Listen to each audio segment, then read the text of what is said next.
consumer market. Who believe? Why? Google it. Why? Because we're slaves of symbols. So what I'm saying is we're slaves to the consumer market and symbolisms. I don't believe that. Tell me how. Give me something and some indicator that says we're not. Because there is no we. They spend billions of dollars on weave every year. Black women do. That's their business. Of course that's their business, but I'm telling you that they don't need weave. They buy, this is fake hair, horse hair, some bullshit. That's what they want. Of course, but it's free will. You ain't listening to me. Yes, I am. You can't be a hypocrite on the platform. I ain't a hypocrite. Yes, you are. Because you just said we slaves, and you the one bought all them chains. If I was a hypocrite, I'd say y'all. You said we. That mean I'm not a hypocrite. Well, that's what I'm saying. Everybody's See not. that? But what I'm saying is, if I say we, that mean I'm not a hypocrite. If I say y'all, that mean I'm separating from y'all. Well, why are you yelling at them? Who's yelling? But when you saying we are slaves, people gonna hear that and be like, "What the f is you talking about?" No, they're not. No, but what I'm saying is there is no way to universally speak for all black people. Who said that? What I'm saying is like you can't say they spend $1 billion on weed. I think do you got a phone or Google? Yeah. You need to spend some time on it. If black women stop spending money on weed, what would happen? Well, nothing if they have no direction with what to do, and if us as black men don't accept them with their natural hair. Okay, so if black men so stop this is buying, the overall problem. Again, we are slaves. This is what I keep. Want to Loon me to death. Salute, Loon. Yeah, Salute. exactly. It's my man, Loon. That's my man too. Both Loons. Old Loon, new Loon. Okay. Yeah, All ops must know it's up there and it's stuck there, nigga. When it's up there, man, it's stuck there. Shut up. But y'all don't give that. Y'all take care of the business. And then these dudes, they all is tycoons. So, you know me, if I'm not careful, this could slip away. You know? So I gotta be, you know, I'm paying attention. Cause I got all these deals, bro. You gotta think, I don't even got a co-host. I got the same deals everybody else got with the same ad companies. I got it all. I got audio deals, video deals, Patreon deal. I got prize picks. I got the same things across the board, right? So I got to maintain all that without even a co-host. So my intensity is through the roof. Yeah, and that's why we finna talk about just the whole, them together, all of that, then him solo. It's like, bro, you got to, for me, I'm out on the island with this, like trying to figure it out, which is working. I'm doing well, bro, in every aspect of this, but I'm cognizant that, like now, we're talking about your boy. What's up, G? Look, a year Jeremiah ago, Phillips. 18 months ago, popping. I got to keep having good conversation. Like this one, like when I sit with 50 Cent, like when I sit with all these, I got to have these, got to be. Man, you been talking to 50? No, I got him on the calendar. Oh, okay. Yeah, I got him on the calendar now. Yeah, I ain't hollered at 50 yet. Yeah, I had brief interactions with him. Yeah. He came to a couple shows. I know he with y'all. Yeah, he most definitely got to. Yeah. He got to come in here and talk some shit with us Yeah, too, though. yeah. I hope we get the right version of 50 Cent, though. I got like a lot of now when they get 50 on the show, they be wanting to hear the businessman. Yeah. I need to hear that from the street. Yeah. Because his street knowledge just as good as the business side. Like they want to talk bit. They used to, you know, them little clips he used to drop on World Star. I'm like, see, you know what's wrong with you niggas? You niggas always be waiting on others to do something. The fuck is wrong with you niggas? Grown ass man, you got 2 legs and 2 feet. Get your like that type of shit. Like they might not choose the best words, but I find the motivation and inspiration and all types of shit like that. Just motherfucker from the culture, bro. Yeah. Like that moment at the end of one of them, I think it's the Hey Ma video. Jim Jones just come out in full length fur, reach in the coat pocket, pull out big water money. Like as a young seeing that, shit turned me up. Yeah. That shit really with my psychology of how I wanted this shit to go. Like, oh, you could be a nigga and still get that paper. Yeah. Like that bird man. Like all that. I like now that I'm grown and I look back. All that stun that he did in them rhymes, that was a specific version. Like, that shit was tailored for me. Like, you don't have to do it like a rapper do it, but the motherfucker that's trying to inspire you to get some more, you really got to be able to take the message from that. Hell I still love to see that. Me too. Like I love when Sexy Red be out and then she pull her stacks out. You get what I'm saying? Like most people think she just being ignorant, but you think like when you know what she doing, she know how she's really talking to people who don't have that platform. And I don't mean to say that she's ignorant. I'm just saying, you know, that's the perception. Yeah. Right. Yeah, but no, we relate to that. That turn us up. Like, you got to see it. Some shit yeah, you got to see. Man. Like, all the talk and all that. Just be wanting to see, okay, I did this and I got that paper. Yeah. Sometimes you just got to see it. And with 50, man, I think he's a valuable asset to the culture for real. Like, hell yeah, he's valuable. Yeah, that man. I'm talking about he go to talking. And it's like, oh. His impact was crazy when he came out.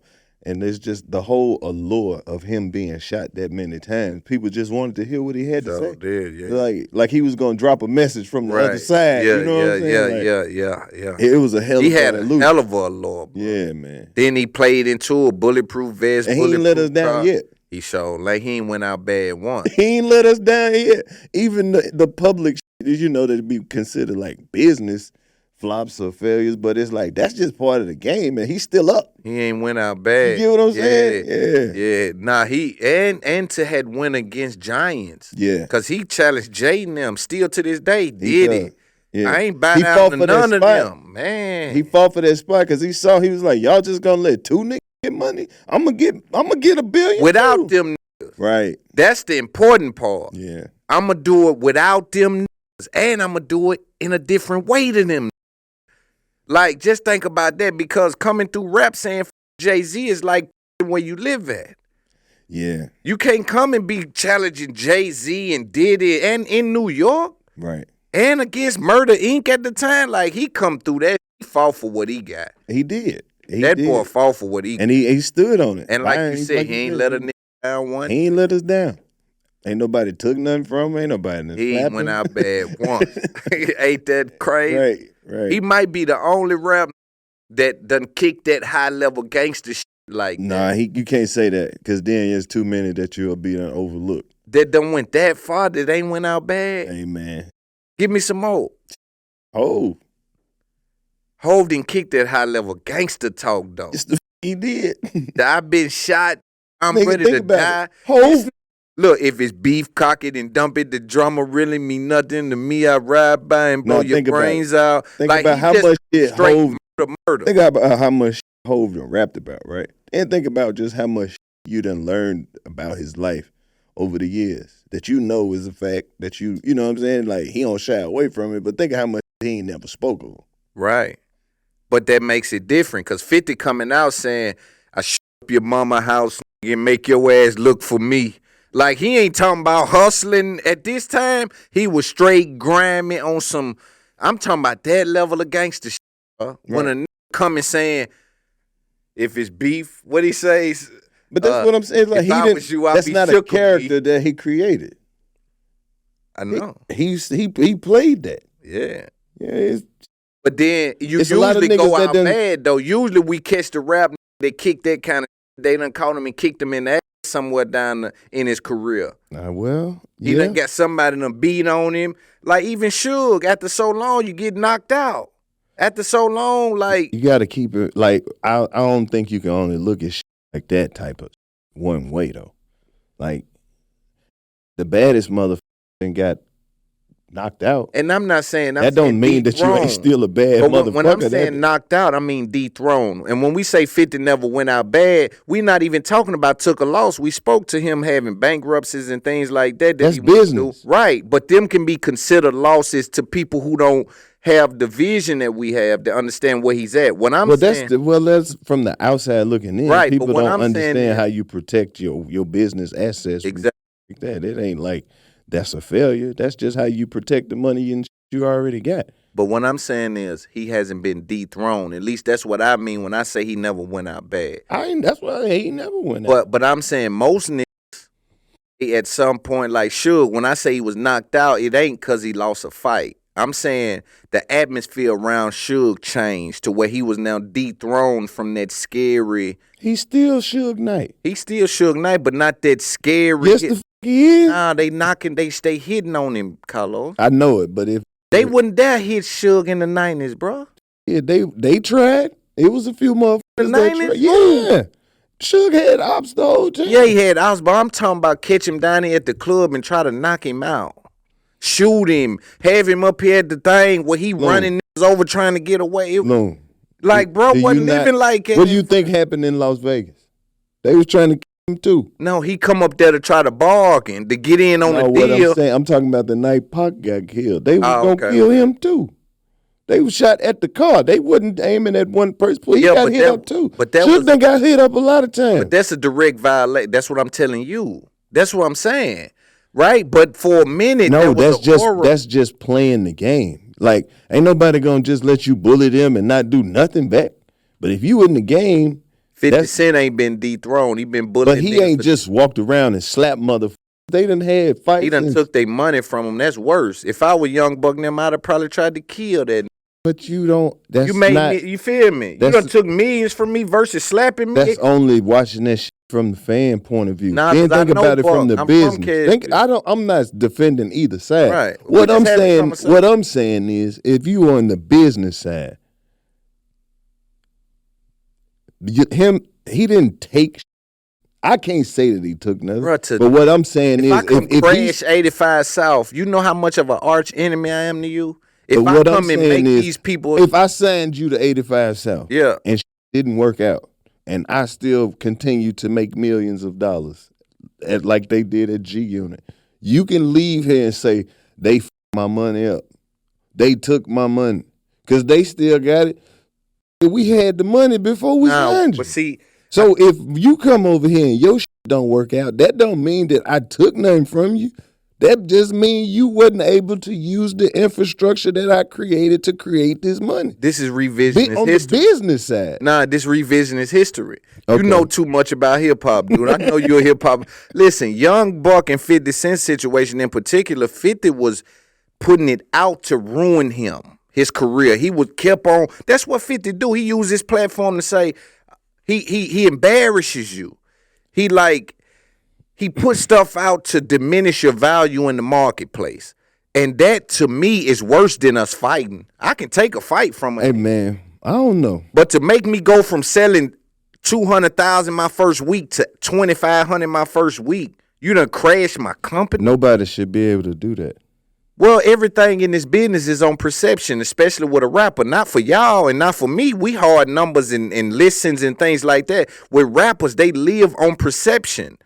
So once we view you as not the guy that we thought you were, it affects the business. All right, so this is the argument that I've been hearing from the 50 Cent side. If you came out and you went platinum and you sold all these records, right, and you tied up on the business side, when you successful, you want all the credit for your success. You got to take the same credit when you're not successful, or when you stumble, or when you fail, or when you flop. It can't be, oh, I did this by myself. When you come out in your first G Unit debut, you sell 1 million. Right.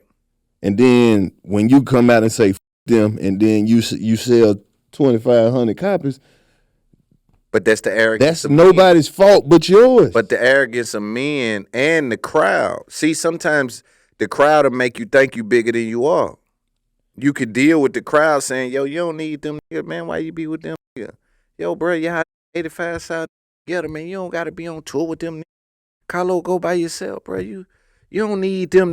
But you an OG veteran. It don't affect you. But we talking about a young come out of, because see, here's the thing. Even when I sit with 50, we not talking about Young Buck. Right. No, this is just a hypothetical. Yeah, but it's just a situation for me and you, because I think it's so much information just in that altercation between the two. Right. You know what I'm saying? From a business perspective, it's like, yo, I believe him to have crashed his company. I believe him to had literally affected how the marketplace views this guy, along with what he's done. But I think 50 was hammering it down. No, but you got to keep in mind and this filing too. Lawsuit. I think 50's argument, from the way I hear it from interviews and the way that he like disputes the claims or whatever. I'm not defending nobody. I'm just telling you what I hear on both sides. I'm hearing that he says, hey, if I gave you a opportunity, and I'm telling you, I'm taking you where I'm going. You meeting the vitamin water people, you meeting the Reebok people, you know the Louis Vuitton people, I done took you to the Nike people. You mean to tell me you ain't had no hustle about yourself where you couldn't create no more lanes? Exactly. I got these clothes. You ain't tried to jump in and throw nothing on or wear nothing in the video. I got this liquor. You want to drink this other liquor for free. You're not making yourself an asset. I got all these avenues where you can get paid. And all you want to do is rap. You're not on social media. You ain't out here trying to help sell no tickets. You just leaning on me to pay you. That would be the argument, right? And I agree with 50 in that. And you feel what I'm saying? Because the truth of the matter is this.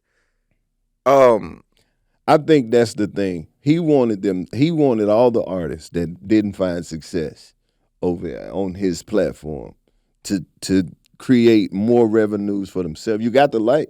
You with the hottest in the game. You're supposed to be able to parlay that into other opportunities for yourself. The rapper, though. You should be able to go, like, if I'm putting you on this platform, right?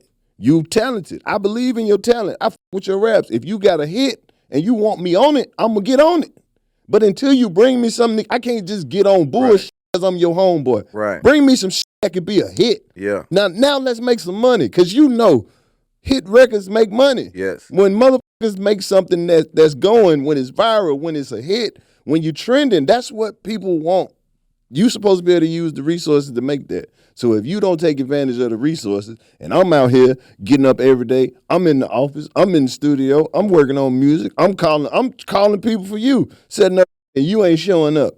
And I'm spending the money. You on my dime, but every time I go and go for me, you supposed to get some because I got some. We still working. Right. Work.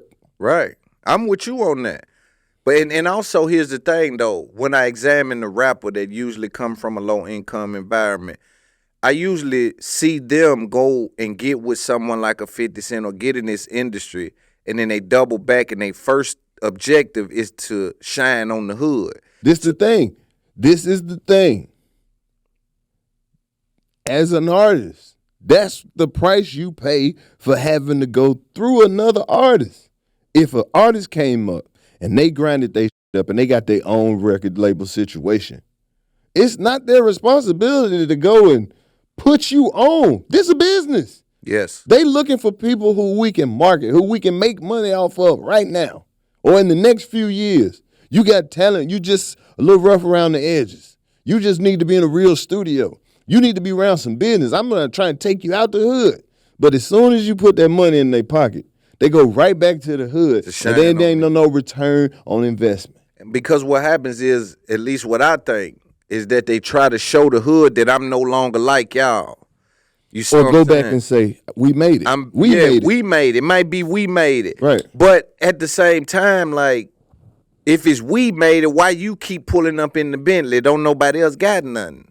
Or you keep pulling up in the Rolls Royce. The same way that you don't have no responsibility to make sure so nobody else, everybody is grown. So we ain't done nothing. But it's not necessarily we. That's what I'm telling you. It's somebody from right here who had the same opportunities as you. I got up every day with you. I went to school with you every day. You sat beside me. I spent the night at your grandma's house. We ate the same food. We spent the same summers in this regular mother. You had the same opportunity that I had. Yes. So if success to me look like a Bentley, why should I buy a Suburban so you can have something? But that's why it don't look like we when they come back. So when they come back, it look like I made it, not we made it. So when they show up with the I made it talk, what happens is they become a target. Now I try to keep myself as an artist. You became a target when you left. Of course. It ain't about what you came back with. Yeah, it is. No, it's not. Because you can't be a target. As soon as you made it out the hood, you got to be in the game to be a target, though. As soon as you left the hood, you became I'm a target. out your reach, though. No, you're not. Your people still stay right there. You gonna come home eventually. That's true. When you left, That's true. Whether you left on good terms in your hood or That's bad true. terms. Oh, you better than us because you left. That's true. You think you because you moved to such and such. Oh, you went to. Oh, you don't fuck with us no more. That's true. Whether you got it or not. That's true. That's true. Your people still there. You know how many of them guys go to the league or go get that rap money or go get that business, real estate money, and go back and say, Mom, we made it. I'm finna move you out of here. She looking right in the face and said, no, you ain't. Mm-hmm. Because I ain't going nowhere. I don't know nothing else. I ain't never wanted this the house I wanted. I raised my kids here. This is it for me. I ain't going nowhere. There's plenty of people who parents don't want to move out that house. Yeah, that's true. Grannies and all. So sometimes even if your money right, you can't move your people because they don't want to move. That's the thing. Granny don't want to move sometimes. I want that big. I don't want to do all that. Yeah. You know what I'm saying? I'm going to do it for you, Granny. I'm going to get you. I don't want to do. I don't want all that. You definitely got that vibe out there. It's a lot of people like that who even if they hit that lick, they not leaving the hood. Leaving wasn't never they planned. That's crazy, but it makes sense too. Because I know them people. Man. But see, as a rapper, it's a little different, bro. Because even the OG rappers like Boosie say, yo, get that money, get from down there. Because even if your intentions is pure, the circumstances is rare. Man, you done put yourself amongst kings, man, and you just don't drink beer around wine sippers, man. That's the thing about it. You don't even have to be a rapper. Look at it on a smaller scale. You can just work for the city. Whoever Saturday, when he ain't at work, or you like to fix up cars. You like to go to the car show, take your dog out, let the kids run around, throw a little something on the grill, put your chain on, put your, you know what I'm saying? Put your shit on, put your outfit on, be yourself. Just because you with a clean air car on the east side. Do you not understand there's some more on the east side that hate you for that? Of course. But what I'm saying is, he don't face the leaving part we talking. You're going to have enemies no matter what it is you doing in life or where it is you stay. But the coming back part, bro, the leaving and going to get something that they feel like they can't attain and they're coming back. I don't know. It's a little rough. I don't know what when you go home. Some motherfuckers is just natural born haters. Facts. That's it. That's literally what they put here to do. They are born. It's internal. Let me see the ashtray. Yeah, that hate comes from deep down inside. Yeah. No matter what they got going on, they ain't never gonna like what the next person doing. Same way, kill Coach Cheese, man. I'm coolly high. Man. Just because he was about to go to school and he was dead. Bro. That's how it be. Up out here. But you need it. That's the balance. That's a fact, man. That's the opposite side of this. You're going to get a whole lot of love, but even if you get a little bit of hate, it's going to still be heavy. It's going to be heavy, man, that hate. But you need that fuel to keep going and knowing that you ain't perfect yet. Will you ever be, though? Nah. So are you striving for it knowing you won't be it? Nah, I mean, I think you have to try to strive to be perfect. So even when you fall short, you at least tried hard enough to be a good person. You know what I'm saying? Yeah. Like you'll never be perfect, but you can be good. Right. You can definitely be a good person or a great person. Excellent. But you'll never be perfect. Right. Because God made us imperfect. Yeah. Like you can never, the most you could be is a 99. You'll never be 100. Right. Yeah. Welcome to this Up There podcast. I go by Big Loon, your active and attractive host, man. We already been rolling, but I do want to introduce the podcast. Today I got a tycoon in the comedian space, a tycoon in the podcast content space, an actor. The guy is all over the place and killing. I got Karlous Miller. What's going on? What's happening? I appreciate you. Going on, Big Loon? Appreciate you. No, I appreciate you having me, bro. It's always dope to chop it up with you and go back and forth and have verbal combat. Yeah, I love it, bro. Yeah. You one of the only guys that I be like, yo, bro got those ideas like me, like where it's like, yo, you done thought about a number of things. Most definitely. And I find that in people that do comedy a lot. You know what I'm saying? I find that people that in comedy, at least the people I bump into and that I've studied, they have a lot of thoughts and opinions on things. Yeah, because comedy will change your brain chemistry, the way that you think about things. And then you just, once you learn how to like start filtering life, real life through like your creative process, you look at everything different. I don't even know if that makes sense to people who don't do that, but It do to me. it's just like creative people. The way you see things, like artists look at life different. Like people who can paint, people who can draw, or you know what I'm saying, people who do stuff with their hands, who can build.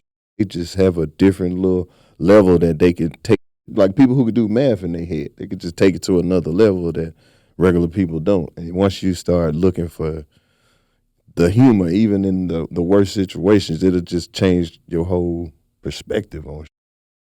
I have so many, like you spend your time just having, like you said, your own thoughts and being in your own world. So just having your own opinion when something pop up. Yeah, I always like to wait and just see what happened first because I love to go back to the, you know how like when it be some, and it be like mass hysteria or like somebody trending or something or whatever the situation is.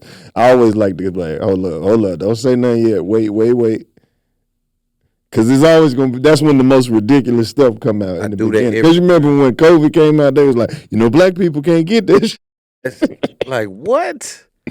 Yeah, I love that part. Bro, I do that on purpose, right?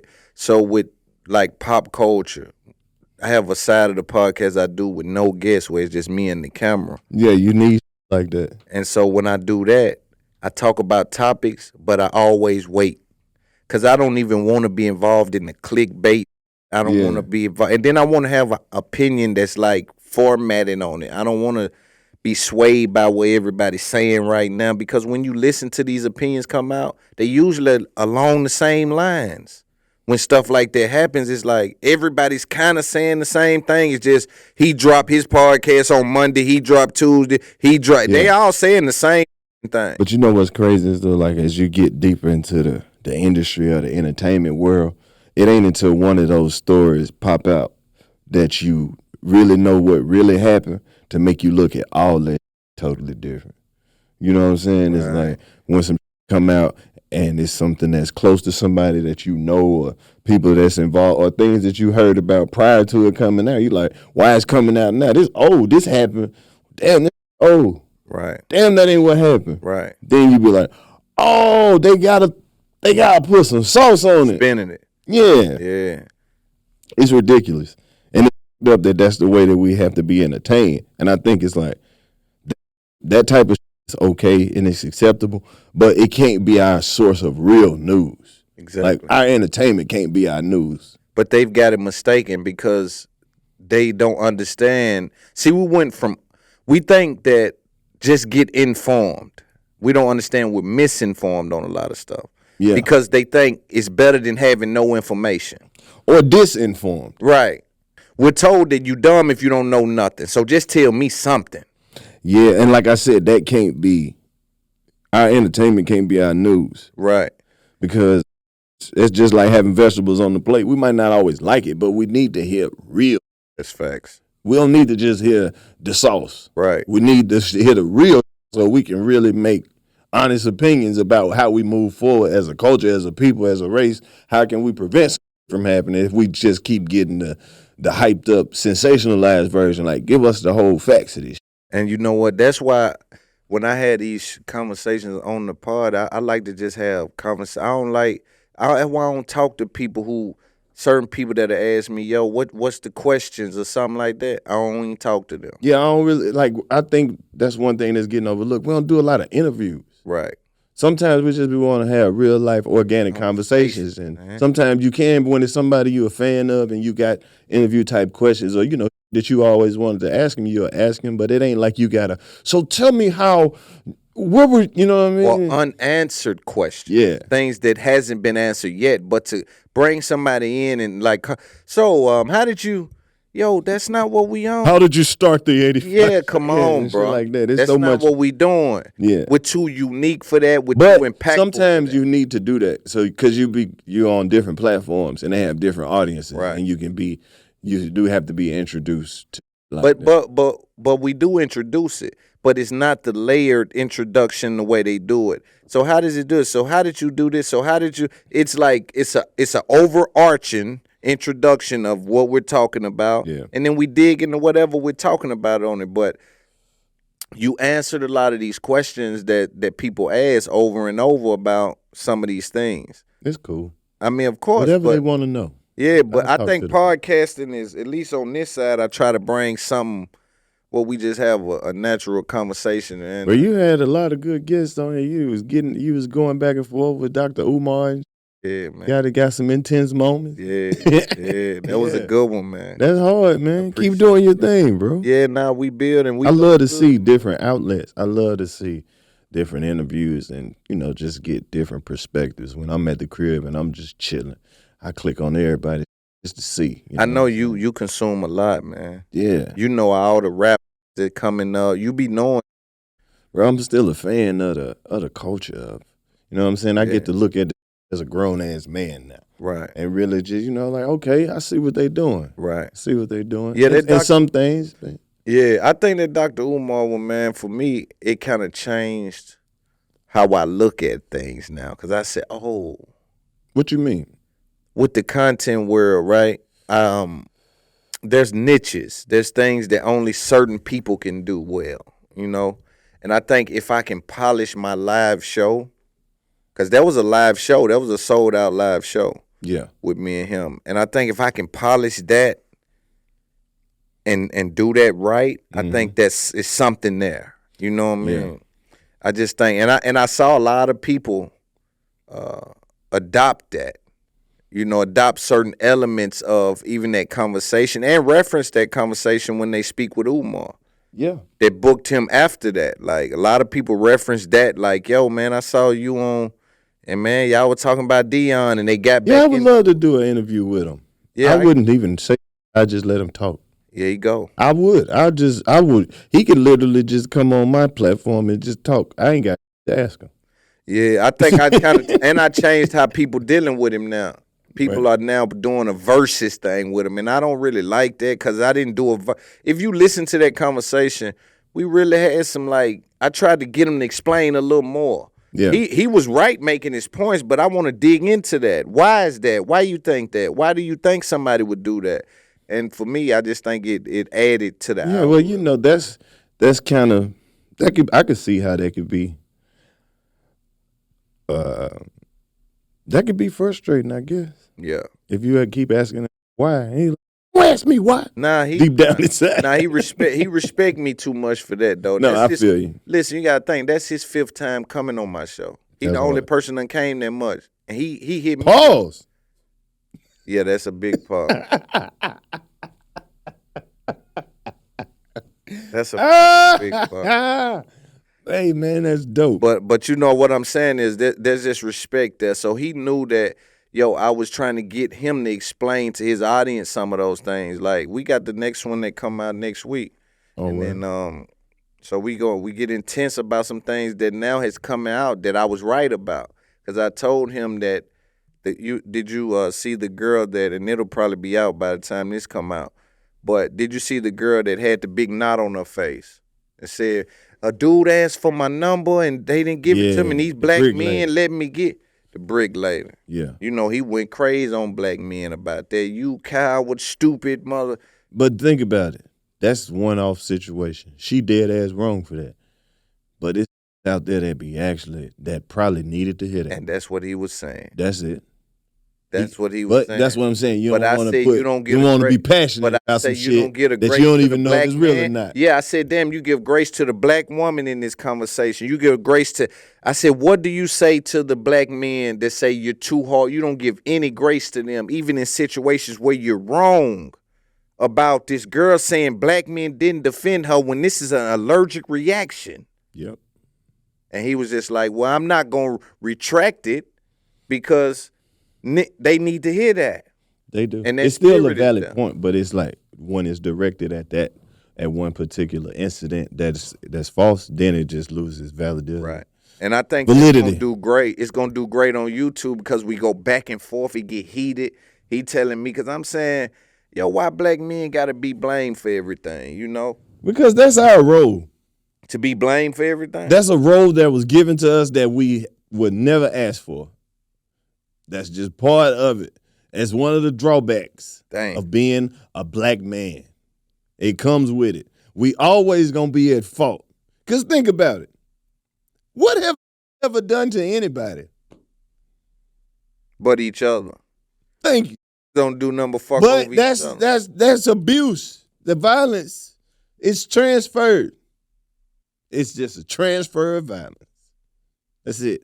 Even that ain't enough. When you dealt with Netflix, what was that about? Did y'all have to audition? How do you get a deal with Netflix? How does that happen? What do you mean a deal? How do you get a content licensing deal? What do you mean? With Netflix? Like, I'm sure they license y'all content, or did they buy that, purchase that piece of content? I guess I'm asking what happened with your Netflix situation? Man, just doing those live shows, it's like if you think about what we do when we go out and we record these live shows and we put them out on the platform, bro, we really producing and dropping a special every week. Why not link with the biggest platform that does that? It's just a natural progression. You know what I'm saying? Right. It's like they saw what we were doing. They send their team out. They send some people out. Some people get on some phone calls. We get some back and forth. It's a few lunches. It's a few emails. It's a process. It ain't just like they show up with the paperwork. You get what I'm saying? It takes years to close a deal like that. Oh, most definitely. Gang violence. That's hard. Yes, sir. It's hard. We got DC in the building. Yeah. Most definitely. But yeah, that's it takes years to make some shit like that. At least a year or two. Just to make sure that the business is right and everybody's gonna be satisfied with the terms and conditions. Right. Things of that nature. So big shout out to the whole department over there at Netflix, man. Especially anybody that got something to do with the black people content on that app. Right. That department. Shout whatever out to department them. that is. Yeah, for sure. Because y'all don't get enough credit. For sure. To try to even hold that up or hold that down over there. Yeah. Because they can whitewash that if they want. Same And way for they the do. most part, just hearing that the people that own Foxx own Tubi broke my heart. We're going to talk about that in a minute. A little bit. I got that It didn't on. all the way, but a little bit. You get what I'm saying? We can get it. Yeah, we can get into It's kind of like finding out chick that you've been knocking off used to talk to one of your partners. Right. Yeah. I ain't know. Yeah. You know, you got to do background checks on people. Facts. But but even that, anywhere, anytime, even if it's that, they still letting go over there and do their thing though. I don't want to say letting, but they're doing their thing. Yeah, but not letting. I think they're using that as like they use us to get the wheels on it, to get the car rolling, and then in a minute, okay, but this how we can counter that. We gotta use that to get to the next step.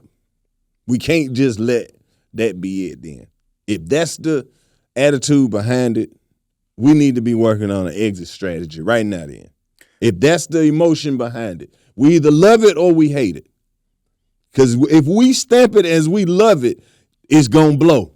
Of course. But if we ain't with it, it need to be said out loud right they now. know so how we'll to trick us. They know how to trick us. We Guess can't how they allow trick it. us. We can't allow it. Guess how they trick us, though? Incentivize us with a little paper.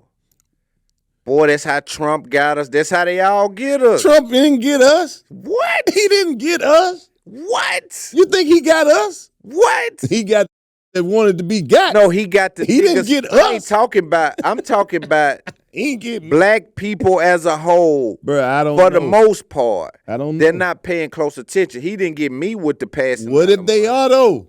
What if that's the real? What if they are paying attention? But the information don't say that. I'm telling We're not collective. We don't work together about nothing. You know what I'm saying? And try to pass some that sneak around and actually work for the benefit of people he don't even with. Of course. You get what I'm saying? Yeah. I don't know. But we just went through a lot. You look that at we what need to, he hold does on, as who he is. He a crook too. yeah, of course. Now, what I'm saying, that's why I say he got us. I ain't said he did nothing that was upstanding. No, this is the thing about black It's a people. hat trick. We love a villain. And we love to feel like But we win. hold up. I don't want it to sound like I with him. It's some people. We love to feel like we winning. I feel like he do Even so if much, we not winning, though. he do so much bad shit. They'll drive an old Mercedes. Drive an old Mercedes for the fact that it's a Mercedes. We love to just feel like it's a win. It don't even matter, bro. So what are you saying? That black people settle? No, I said we're I drive an old Mercedes sometimes, but it's by choice. Yeah, of course. But I'm talking What about. if that's just the one he wanted? No. I ain't talking about him. I'm talking about the guy that drives it when his money could have got him a new reliable vehicle he could have got. That's not your call to make. It ain't my call, but it's a responsible call to make. No, it's not. If he's driving that car, That's and his business. But he's forcing it. He's acting like he's driving like I know that put the keys out on they hang the keys out over their thing. Wait a minute. You overlooking something very important. Help me understand. You looking at it like an old car. This who owned the car, that might be his one. That might be the one that he wants. Yeah, and I'm not this talking nigga about might have him, though. millions of dollars in his But life. you But bring. you don't see me in this. Nah, you bringing 91 Cutlass. Yeah. He's like a 91 Cutlass. Who Don't said nobody like a that? 91. Listen, I'm talking about a specific guy. I ain't talking about the guy who. Who? So we got to have context of our conversation. Okay. Let's back up a little bit because we unpacked a lot of things. Right. We talked about Tubi in about 5 seconds right there. We talked about Tubi, Dr. Umar, Right. and a few other things, right? Shout out to Dr. Umar. Shout out to Dr. Umar. And forever put some respect on the But what doctor I'm saying, part. all I'm saying is we like to feel like we win. When black people, we're slaves of symbols. No, we're not. We got to stop thinking like that. No, this Listen, is the Lil, proof, bro. We what's spend the all our proof? money in the consumer market. Who believe why? Google it. Why? Because we're slaves of symbols. We going to get Nike. We go get Mercedes. We go get all these. We're Even slaves if we of stop symbols. buying that, then what? Then we put our money back in the community. We buy houses. We buy hospitals. What does that do? That builds the community up. The money still has to be spent. But it builds our own community. It circulates through our community. We take all the money we make and go spend it on things we don't own that own like just owned by other people. So what I'm saying is we're slaves to the consumer market and symbolisms. I don't believe that. Tell me how. Give me something, some indicator that says we're not. Because there is no we. They spend billions of dollars on weave every year. Black women do. That's their business. Of course that's their business, but I'm telling you that they don't need weave. They buy this is fake hair, horse hair, some That's what they want. Of course, but it's free will. You ain't listening to me. Yes, I am. Okay, so I'm saying we're slaves to the consumer market. No, we're not. Why are we spending our money in the way because we live in a capitalistic society. If you don't spend it, it's worthless. Why do we spend it in the way that we do? Because the same way you do. Look at you. You don't watch this and say, man, Loon got 4 chains on. That's what I'm saying. Why I ain't no better. Why you ain't invest that in the black community? No, I've invested. You can't be a hypocrite on the platform. I ain't a hypocrite. Yes, you are. Because you just said we slaves and you the one bought all them chains. If I was a hypocrite, I'd say y'all. You said we. That mean I'm not a hypocrite. Well, that's what I'm saying. Everybody's See not. that? But what I'm if saying I say is, we, that mean I'm not a hypocrite. If I say y'all, that mean I'm separating from y'all. I'm saying we, I got a Mercedes. I'm a slave to this same. I wear it. Those are choices that you made. You could have easily not made them choices. Of course. You gonna some of this money off. That's what I'm telling you. Well, why are you yelling at them? Who's yelling? But when you saying we are slaves, people gonna hear that and be like, what the f is you talking about? No, they're not. We're not claiming that. Anybody that hears that and says that, they're waste men. What? Waste men. No, we don't use those terms in America. We're in America right now. Waste man. Yeah. I'm listening to Drake, bro. I don't listen to. Shit. Do I look like we I don't listen say to that Drake? shit in America? Do I look like he's a waste man? Yeah. You work for the garbage company? No, we don't. He's a waste man. Okay. That's my word. No, but what I'm saying is there is no way to universally speak for all black people. Who said that? But what I'm saying is going like by you the can't say spending habit. they spend $1 billion on weed. I think do you got a phone or Google? Yeah. You need to spend some time on it because But I'm if telling I'm you that telling if I'm you- going by the numbers, you disregard the We numbers. can't keep using the same arguments for the last 30 years. Who is? I ain't never said Chris that. Rock made a whole movie called Good Hair and said that. I now never- it's a I now never it's watched a that. $1 trillion. I never Whatever black women spend on their hair, do you understand that white people outnumber black people in America like 6 to 13 or 1 or something? We're a minority. Hair, bro. Yes, they do. Not in the way that black. Yes, folks they buy. do. If they outnumber us by that many, You think that that white, means that you it's think that fucking white women buy more 10 times weed? more white women in America buying weave than black women. Yes, I believe You that. saying pure by numbers of people? We Yes, saying, by volume alone, we are that's not still what- in yeah, last that's place. Not what we talking about? What are we talking about? We talking about Okay, let's play By the devil's advocate, Loon. What would happen if black women stopped spending money on weave? What would happen? Well, nothing if they have no direction with what to do, and if us as black men don't accept them with their natural hair. Okay, so if black men So stop this is buying, the overall problem. Again, we are slaves. This is Ooh. what I keep. Okay, I like this is free will. yeah, but a lot of dudes want to see their woman with they don't want her with her natural hair. They'll tell her go get her hair done. We can't ignore this. What are you doing? Are you playing some game where you ignoring these things? No, I just think that these arguments are dated. None of that change anything about the structure of America. Not without any direction. Even with direction, people still gonna do what the they want to do and buy what they want to buy. It's already hard enough to be in America. Ain't nobody finna not try to make the most of it. You certain you gonna have to buy to Making try the to most of it, and increase your what's quality of making the life. most of it? They have done such a number on black people that we buy this to try to hide and mask the insecurities Damn, that that they nigga gave just told us. me I can't speak for black people, and then I'm spoke not for saying black you people. you can, but you can't. You can't. Just what you just done. You just told me. And just said All I'm we saying doing this is- because we been through hell, and just told me I can't speak for black. Ain't that a All right. bitch? All I'm saying Ain't is that how life there works? is a You reason got to for listen. everything. If you don't listen, you get lost. There's a reason If for everything. you don't Loon. listen, you get lost. You literally argued me for 7 to 10 minutes Okay. that I can't speak for black people, and proceeded to say, When you make a outrageous statement, like what? we Man, slaves, had some facts from it. like we slaves, We slaves to symbols. Don't we leave not off slaves anything. to, Man, we not slaves to shit. that's weird. How? That's weird behavior. Man, you must don't know the intensity of what slavery actually is. I ain't slave to a thing.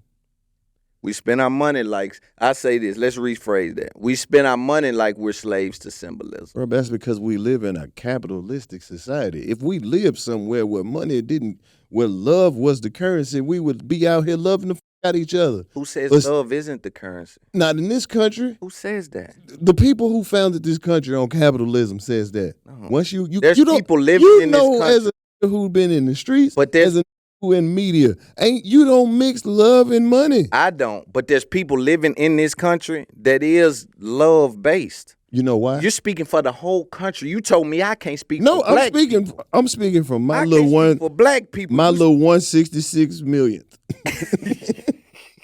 All the same way that I'm sitting here saying there is nothing we can say that could universally apply to all black people. That's what I'm trying to tell you. So especially for the whole country. right. You see, and so for you to say in the country, this country ain't got no love. It's like, bro, it's some people in this country right now don't care about no Mercedes. They don't give a about a name brand. They don't care about a lifestyle or nothing. It's You know people why? living in the woods. You know why? Why? Because they can't afford that shit. Mm-mm. You have to act like you don't There's want people going on Joe Rogan podcasts all the time. There's millionaires that live in the woods just cause. Think of how many people who go on there who just comedians who doing gig to gig though. They going on there hoping to be millionaires. facts. But we live in the type of society where you need money to live No, that's to get the full experience of this. Yeah. Now, if we lived in somewhere where we had to go out and find our own food and be entertained by the people who we live around and live in a community and be around people. And like I said, love was the currency, and we didn't have to worry about how much money we had in the bank and like that, and we were outside with it for real. Then it would be another something else. But we live in America. Do you think does Netflix own that content or y'all own it? What content That y'all did for them? Did they pay y'all for it or did they? No, it's different. It's a different situation. We produced it and worked with a production company, and once they put it on the platform, they gonna have it on there for however long they gonna have it on there, and then it is what it is. So will it be on the 85 app? I guess is my question at some point. I don't know. Maybe. That's interesting though. Maybe. You know, it's something to look into. I mean, I guess that's a piece of content if they don't. No, but it's like it's not. I think they have interest. Not to duck the question. Like we own some of it, but of course they're not gonna let us own all of it. And right. You know what I mean? It ain't one of them type of situations. I think they're interested in owning the content that's on their platform. They're playing a different game. But see, we played a different game too, because it's like you have to use that leverage to get in the game. They're always gonna get you on the. That's first why game. they come and give Chapelle $40 million, because they're saying, listen, we want to own this. We don't want to play the game where you own it, and we want to give you 40 and we want it. Is that okay? Do you believe that? That's what's being reported. That and shit even ain't with real. Kevin Hart, Who would report that? Think about how this works. Netflix. Why would they do that? Why would they go and tell somebody the details of a contract that they got with Dave Chappelle? Because I guess they want to level the market for people like you. Why would they want to do that? Because they don't want you to be unreasonable and think it's a $40 million number on a comic without it being ownership on their side. What would make you think they would give Dave Chappelle all this money? I believe Dave Chappelle to be worth $40 million. What do you mean worth? For 3 specials. What do you mean worth? You said what would make me think they would give him the money. Right. That speaks to his worth. They don't give nobody. That's what I'm trying to get you to understand. No, nothing in this business is given. They didn't give Dave Chappelle this money. They know how much money that he is going to generate. Yeah, but they know how much. They can that's say, the masses, bro. They can say, hey, Loon, we love your podcast. We would love to sign you to Netflix and give you a special. We know that you generate money. We know that we can go sell $500 million worth of ads against you coming to our platform. Let me see that. That's why you get these numbers. Yeah, of course. They don't just pull numbers out. You think I don't know that, and I got deals everywhere? But the way that you say it, you're going to mislead people and make them think that they just... Tell me what I said that misleads that they gave that man that money. Nah, come on, man. They know what I'm talking about in business. They don't give nobody. You think that, I'm talking about why they came and offered him $40 million. Anybody that's below that standard don't watch this show. People watching this show know when I say Netflix gave Dave Chappelle $40 million, they ain't nobody nice in this world. We ain't talking like that. We talking about business. But you gotta understand that ain't. We don't even know if that's the number. Whatever the number is, we know they're interested in owning the content on their platform, because I hear comics time and time again speak to that. Big comics speak to, the reason why the front end is so much is because they're interested in owning it and not showing the numbers, not even giving you real data as to what it done. They'll tell you some. But that's the thing about it. I'll be trying to get you to get out of this mindset. They don't have to give you. If you in business with somebody, they don't got to show you the numbers. They gonna show them the numbers. Tell you it's did good. It's number 6 on the little thing of the, like, I'm talking about, see, maybe you on the business side. I am. Bro. I'm talking but that's what I'm trying to get you to understand, bro. Listen to this, Loon. Demographics and things. The numbers. That's what, dude, you're not listening. Yeah, I'm never saying numbers. The numbers, because watch this. Watch this. If I'm Netflix, I'm never saying it's my platform. Do you understand? I can put anything I want to in the 1, 2, 3, 4, 5, 6. That's what I'm saying. So you as a consumer, you gonna watch this shit. Consumer. As I'm saying, as somebody watching my platform, if I put 85 South in number 6, and that shit ain't even came out yet. It's the first day. They gonna think that this got some big numbers behind it. That ain't got nothing to do with what I'm saying.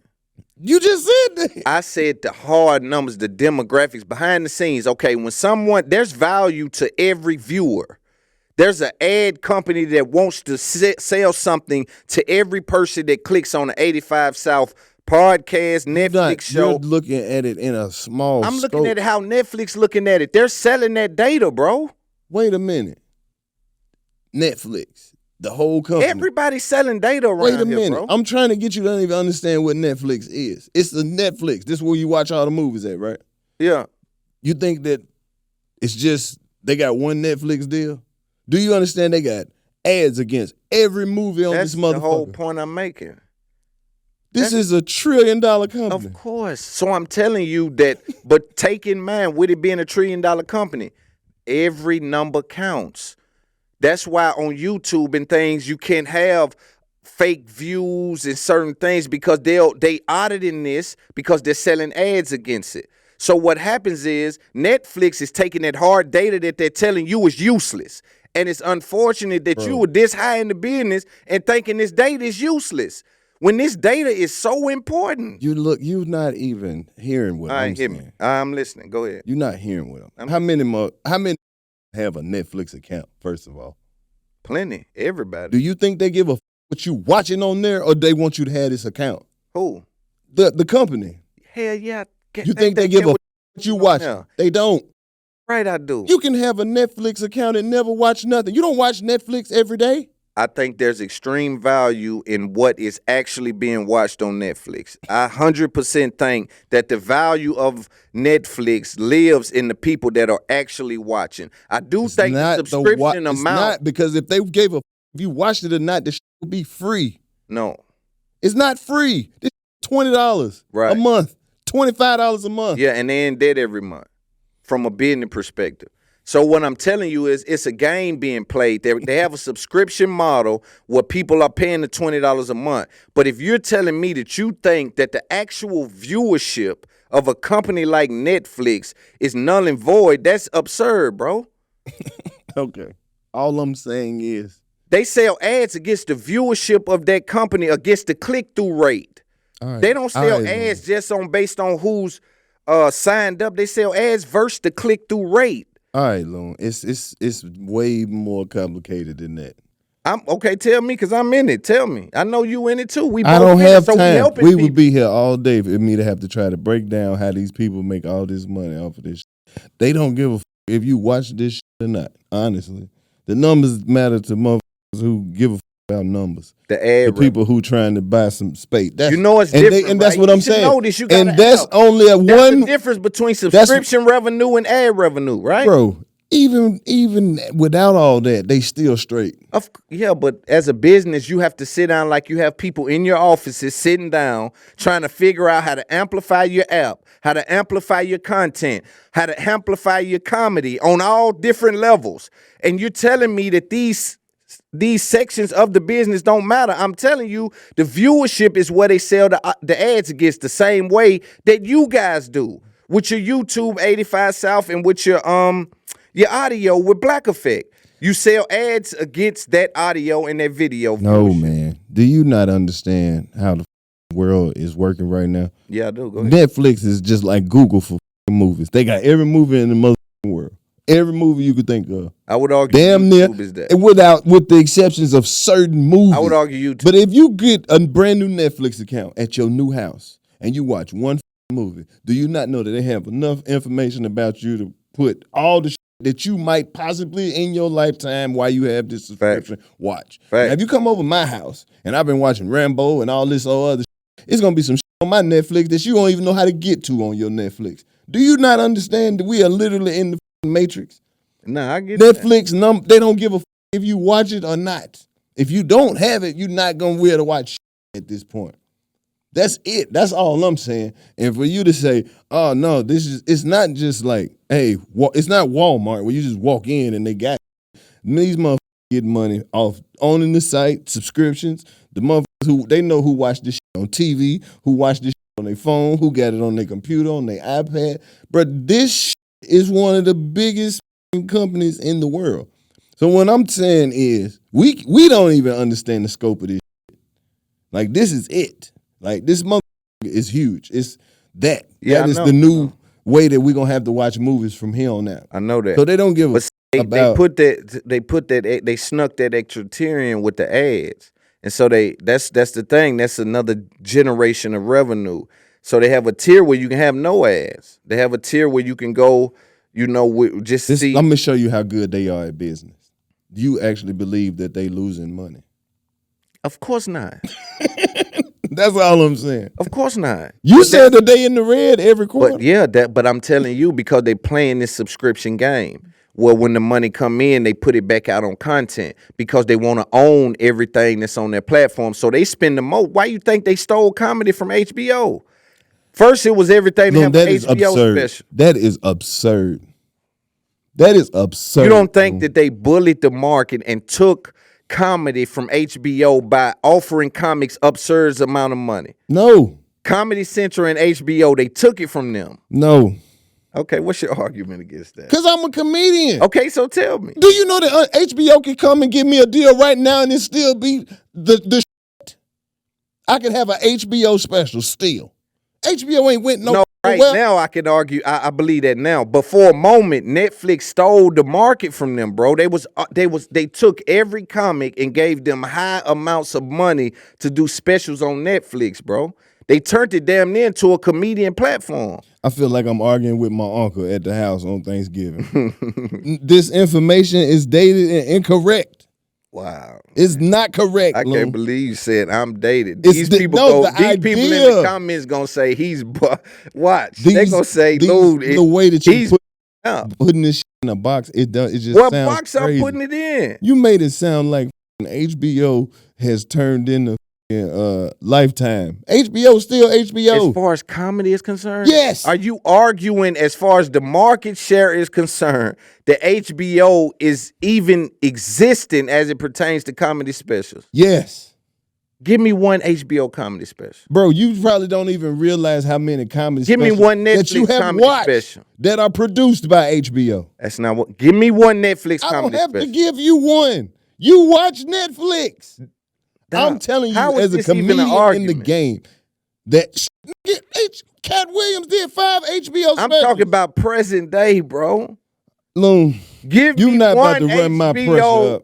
Give me one HBO special. Pull up the last. Give me one. Pull up the last special HBO. Hold on, before last you do HBO that, comedy special. Can you give me one Netflix off the top of your head? You just watched Dave Chapelle. Just one Netflix special. Do it. Pull it up. No, I'm saying, dude, you got the phone and you off camera. Yeah, HBO. Pull up the last HBO comedy special. Watch this. This shit ain't nothing compared to Netflix. Respectfully to HBO, bro. Man, you tripping. Yo. You are tripping, Loon. I can't believe you think a Netflix comedy special is came in and a Comedy Central special got the same effect. As a Netflix special? Yes. If you that it don't matter what platform you do it on. As far as, and I ain't even talking about the same effect. I'm talking about market share. Let's not move the goalposts. I said that as it pertains to comedy specials as a whole, Netflix took the market from HBO and Comedy Central. That's what I said. You said no. You said HBO right now is still in the race as it pertains to comedies. He can't look how long it's taking. He ain't well equipped. I got it. He ain't well equipped. That's my boy. He kind of a few steps behind. I forgot. Hold on. I got you. Don't worry about it. I'm gonna show you. It's no way that you arguing this, dog. You arguing me just to argue me or something. No, I'm not. Can you believe this? Hey, yo, bro. Can you believe he's arguing this or what? Be real, bro.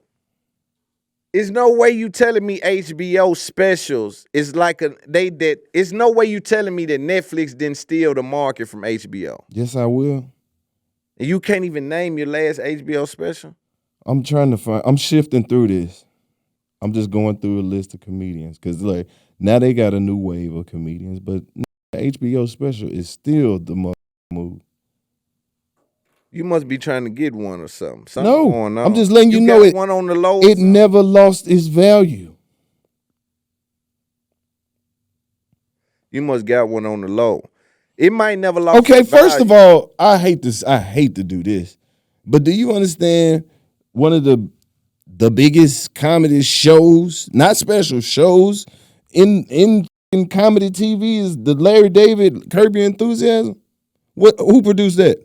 I don't know. HBO? Thank you. Yeah. That's the shit I'm talking about. When Seinfeld come out and do his special and shit, it's some HBO shit. That's sitcoms, though. Okay, no. That's the stand-up comedy. Nah. All right, so we're going to let the comments fight that out.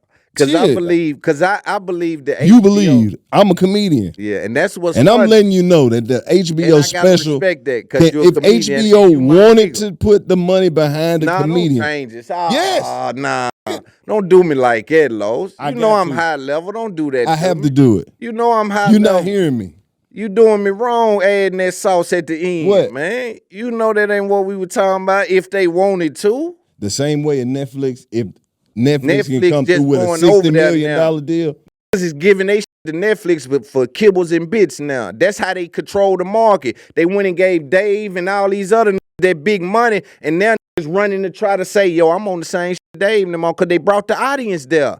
The whole comedy audience is on Netflix. Nobody's checking for HBO saying that a new comedy special is out. Yo, you bugging out. You bugging out. All right, man. You bugging out. Okay. No way, Loon.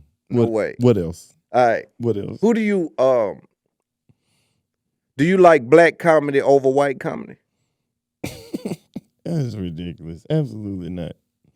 I don't watch a lot of white comedy. You don't? I don't get it. So you do like black comedy over white comedy? Is that something you can't say or something? No, I just never even thought about it. I don't get a lot of the white people humor. So you enjoy our humor? Sometimes I can laugh at white people, but not white people comedy. Right. Sometimes it'll hit me. Nobody.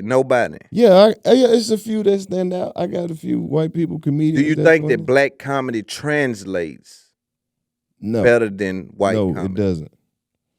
Why do you think not? Language barrier. Language barrier. I think it does. It depends on the crowd. I'm just saying from market share, like of the market, of the people that go to comedy shows, and the people that sell out tickets.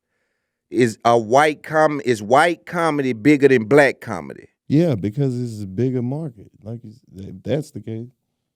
The entire market that we share, I would say because it's more like are more white comics selling more. You know what I mean? Yeah, because other races are more accepting of white people.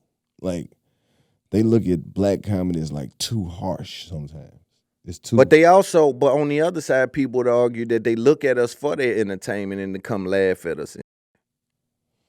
Yeah, it has certain aspects of that, but it don't matter where you go in the world, it's still gonna be some white people at the show or whatever the black event is. It's always gonna be a certain group of white people that f with it hard, but it ain't never gonna be an overwhelming majority until you get to that level where you done had 4-5 Netflix specials and now you selling out where the Yankees play baseball at or something.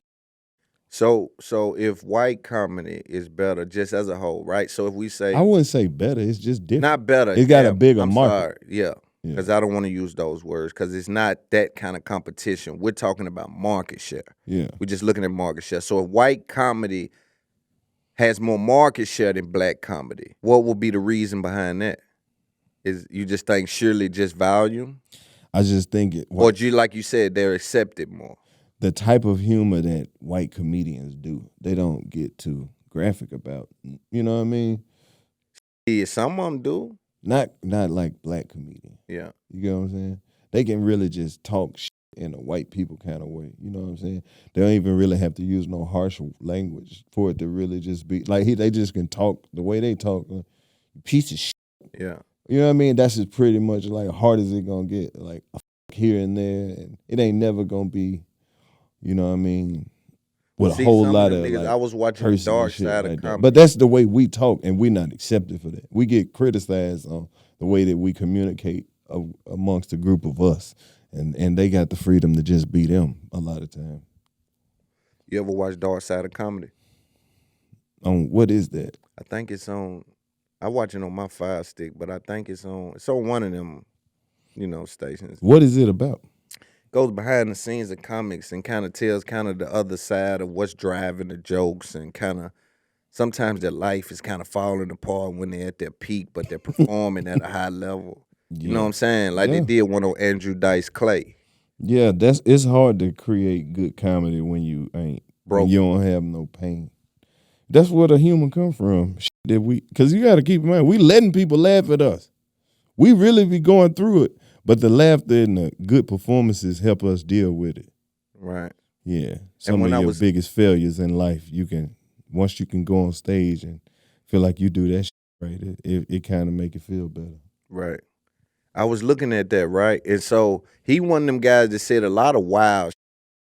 You know what I mean? Like, I don't know if you're familiar with him, but he didn't hold back on the mic. He was selling out Madison Square and all that back in the day. But anyway, he's one of the first comedian rock stars. Right. He would rap, do little rhymes and shit up there. Yeah. You know what I mean? But if I go, he capitalized on a niche market. Right. But still, I still put the black, like say if I put him up there, who would cancel him out from the black side? Just far as volume. It wouldn't be nobody to cancel him out, because think about it. As good as he was in his heyday, he had Eddie Griffin on the road with him. Like it's black comedians everywhere. But shit, Pride canceling him out. Why would you have to? I'm saying like comedy period, right? So if we go top 10 comedy from their side, top 10. You asking me who would be the equivalent? Yeah. To that? Because I'm just trying. I mean, it's not even a comparison though, because the only person, like I would say on the black side who was doing that type of shit be like. And they gotta have Eddie Murphy. Oh, I forgot about Eddie. You get what I'm saying? Eddie Murphy was the real king of the rock star, man. He was on a Kevin Hart run. I forgot about in the 80s, man. Yeah. Well, it don't even sound right to say Eddie Murphy was on a Kevin Hart run. Eddie Murphy was on an Eddie Murphy run. One of the runs like Kevin Hart is having for himself right now. Back then, bro, this Eddie Murphy, don't ever get it. Like he him. But then, so he is him, bro. He him. Yeah, Eddie Murphy won the one. Eddie Murphy is him. How many specials he got? He got a few, don't he? I know of two. Two, I think. Yeah. Two. And they classic. Yeah. Delirious and Wonder Wrong. will he come back? I don't think comedy done changed. I don't even think he even want to, bro. I feel like Eddie Murphy can go on tour and not have nothing prepared and do a new hour every night if he want to. It's Eddie Murphy. Yeah, he gonna get a 30-minute standing ovation before he say anything. Damn near. He won the one. He is him. And the crazy part is, even if it's gonna be good, bro. Yeah. The that he just might throw away and never do again, that's gonna be some of the best you ever seen. Right. It's him. And then he know what we like. He got a laugh that make everybody in America laugh, bro. I didn't even think of Eddie when I was thinking about that. I don't know why. Eddie Murphy is him, dog. But then I was thinking about Bill Burr, because he one of them guys that... Bill Burr? Yeah. You don't like him? With Frank Murphy, I watched Elvis for Family. Bill Burr is hilarious. But that is a fool, boy. But then who would we have on our side that we can say, all right, if Bill Burr come out, we can send such and such on the stage after him? What? I'm asking you. Bro, I'm talking about for their audience too. I ain't talking about for black audience now. I'm saying like interchangeable that night, one city. Eddie Murphy on this side, Andrew Dice Clay on that side. Both them going crazy. You feel me? Who going first? I don't. That's what I'm saying. Andrew Dice Clay going first. No, bro, you trying to have a comedy tournament and you want me to fill in the yeah, because you're a comedian, so I'm just asking. I don't know, because Carlos Miller. I go up after all of them. I don't give who it is. So I go up. They gonna want to see me after that. Yeah, that's how I go. Yeah, they gonna want to see me. Me. You think I'm gonna sit here and be like, okay, and then we'll put Of course not. No, of bro. course not. No. Just me. Anybody. Any question that you need a comedian, I'm only putting myself in there. That's just the way shit go. After all the shit that done happened this year, I don't even have no opinions on comedians no more. You don't, hey man, you say the wrong shit, Now you want somebody interview? I don't know. Don't ask me. Why not? I'm only talking about legends and people on the Mount Rushmore comedy. Yeah. But there's a lot of people to be spoken about. No, it ain't. And it ain't no need to duck no nigga. No, the only people need to be speaking are the people whose names he said. That's it. Everybody else's opinion, you can keep it. What If about he didn't say your name, shut up. But what about the dress conversation? You've been on auditions. You've been interested in This is what I'm trying to get you to understand. Who wore them dresses? Did nobody make them wear them? They wanted to do that. They read the script. They knew months before they wore a dress that they was gonna wear it. Ain't nobody sneak it up on them. They knew. They knew. They put the makeup on. They sat around set for hours. They knew what they was doing. That's what they wanted to do. What you're not hearing is how many times it was their idea. But is it that idea out of force? Nope. It's like, yo, I know for a fact if I come in and say, yo, I got a booking for you, I can slide in. Can I get an interview too, though? I want to book you for $5,500, but when you there, you don't mind doing this interview for the podcast they got down there. Throw shit in, but they leave with the good. It's a movie, dog. I know, but sometimes it's okay. Let's talk about getting something greenlit, because that's the process you got to go through in Hollywood. And sometimes black men say, "Yo, if I put a dress on, maybe it gets greenlit. Maybe they gets it greenlit." No, these are now shooting the movie first. The deal is done. When they put them dresses on, they had to be on set at 8 o'clock, at 6 o'clock, so they can be in hair and makeup to be on set at 8. They ate breakfast. They sat around in the trailer. Dang. They read over the script. They punched up the lines. They went and got their makeup done again. Dang. They knew what the fuck it was. They had a call sheet. Agent called them and said, hey, we got this thing, blah, blah, blah. This what they paying. You got to come here. You're going to be staying. They knew what the fuck was, dog. I agree with that. Hey, man. I agree with that. But so you don't have an opinion on the Katt Williams interview? Why would I? He said he with me. Yeah, but he shook comedy up, and then you have a relationship with Katt Williams and with Steve Harvey. But this is the thing about it. If you got on here and you were speaking about the people you had your personal experiences with, why would I have an opinion about it? I don't know who did you wrong. Or who made you know what I'm saying? I'm just saying for an example. Like, right. I don't know who made you. It's people in the podcast world that you might not with for your own reason. Right. And if you got on here and you said your reasons for not with them, that don't mean I gotta stop with them. That don't mean that I had the same experience with them. That's just your experience. And I think that it was very personal who he had these experiences with. Was. And he got to tell his side of the story. It was. Whether people believe it or not, that's what he saw happen to him. That's what he felt all them years. That's what he said. And it wasn't no guessing. He said such and such. He said they first and last name. He got this problem with these 5, 6 people. Well, what about who you don't? Well, these ones, I like these. Salute to y'all. But these people, I don't. That's it. You know what I'm talking about is the overarching conversations that was drew from the Katt Williams conversation, which was stuff like joke stealing. And have you been a victim of that? What's your opinion of joke stealing? Is that prevalent in comedy? And what steps of not being a victim of it? Bro, people steal everywhere. It's stealing French fries at McDonald's right now. They eat nuggets. They sneaking burgers. Stealing out of Walmart. In the industry, some gonna get stolen. That's it. And motherfuckers stole dope, guns, pistols, cars. No matter what industry you in, some gonna get stolen. I done been in the club tonight that comedians that ran other comedians out the club for doing a joke or saying some or I done seen go on the road and literally use somebody else completely whole other shit. Some comedians have fought for that. Some people done got checked. Some people done had to walk off and have a conversation about it. Do you have to bend your values if you're a comedian? Like, do you have to see things like that and be non-reactive? Nah, man. Because you never know. Sometimes it be way more than just a joke. It be who be around you for years, man, who know that's you.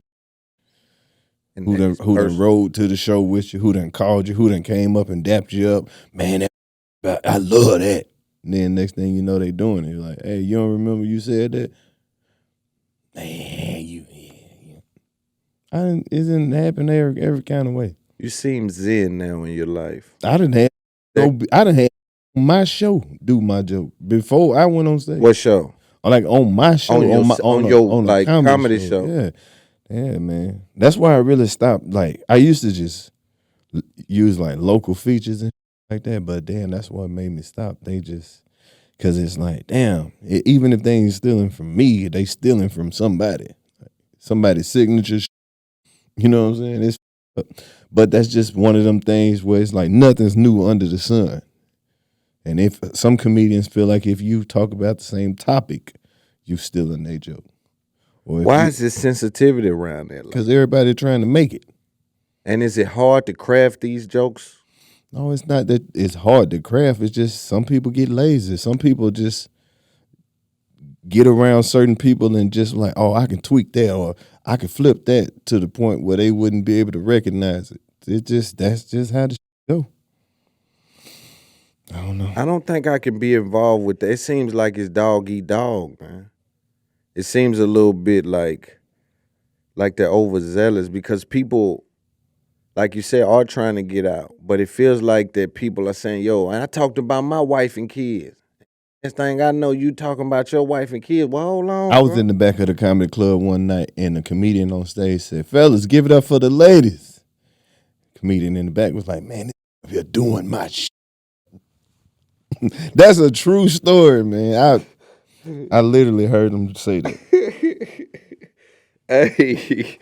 But you know, think about it. Certain things, like certain ways that just like comedians just address people in the crowd, you know, just to try to build a quick rapport. But they were like, hey, what's up, man? What's your name? Where you from, my boy? What you do? Some comedians be like, oh, this is literally standard crowd work. You get what I'm saying? Right. You just want enough information for this person to build a quick rapport. And you know what I mean? Right. Some comedians will look at that like stealing. Right. Or if you come out and be like, what's up, Atlanta? You know what I mean? They be like, oh, this think he think he got, you know what I'm saying? They be doing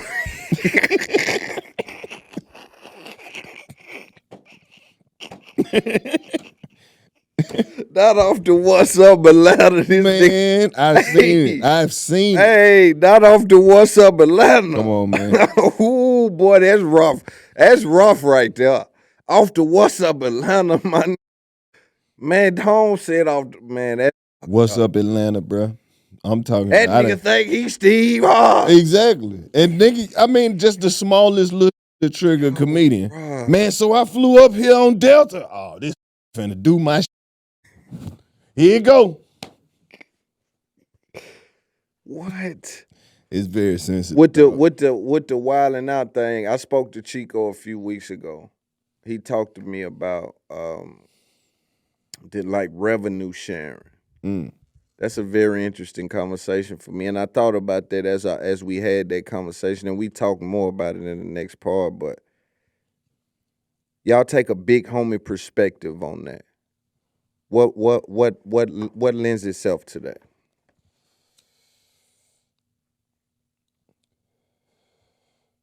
Just an urban philosophy. Everybody eats, B. Everybody eats. That's it. Shorty can't eat no books. You know, I think, man, one of the things that separates you is because you've been able to build this thing outside of that. I think if that didn't happen, you may view that a little different.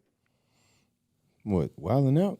No, just the revenue share perspective of it, because that's a very interesting thing. Because you guys bring a lot to it. It's already a staple, but you guys in particular, you Fly and Chico, bring this to it. Like y'all proved yourself outside of that market, right?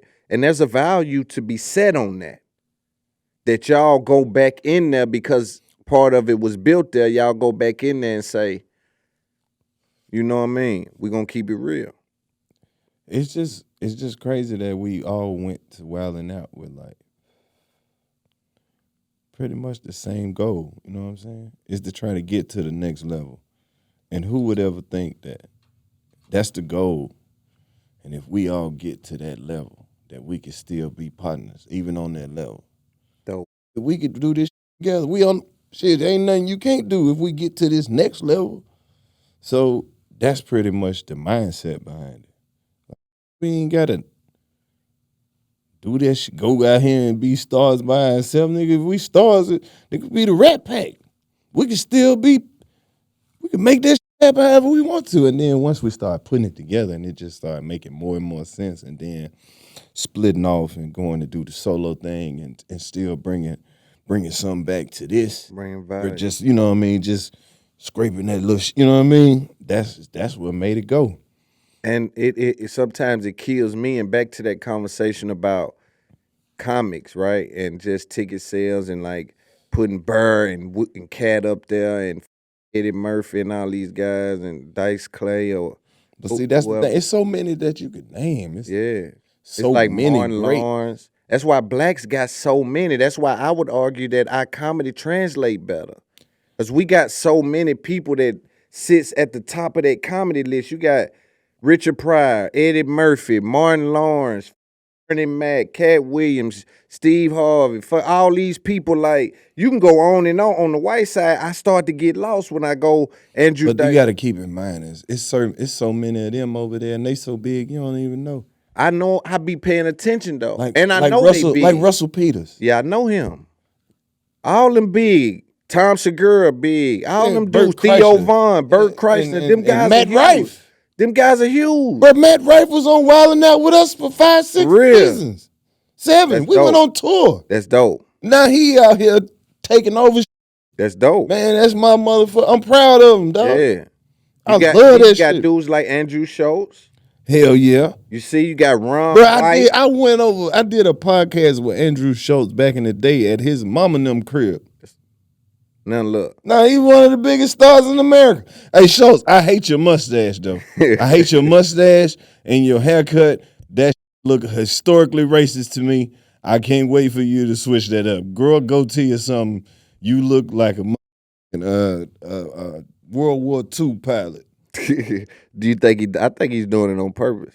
I know he is. Yeah. I know he is. But so he locked in though. He good. Nah, he one of them He men. done got with the right people. Yeah, who got the right affiliations. Now he out of here. But we good. been knew this back in the day. But see, listen, when you got Pete up, Davidson. yeah, Louis C.K.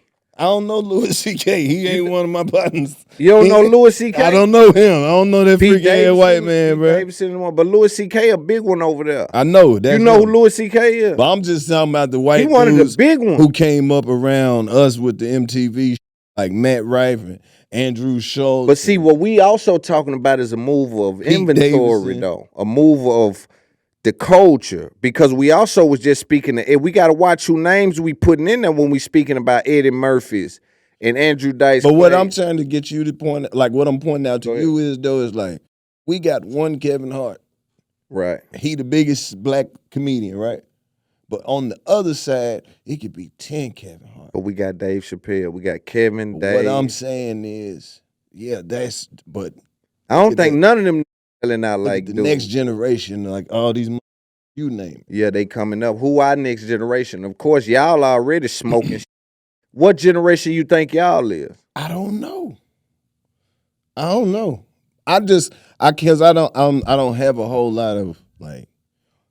I just look at the people who was in my class of comedians, like Lil Rel and Damn Fool and like Tiffany Haddish and Ron G and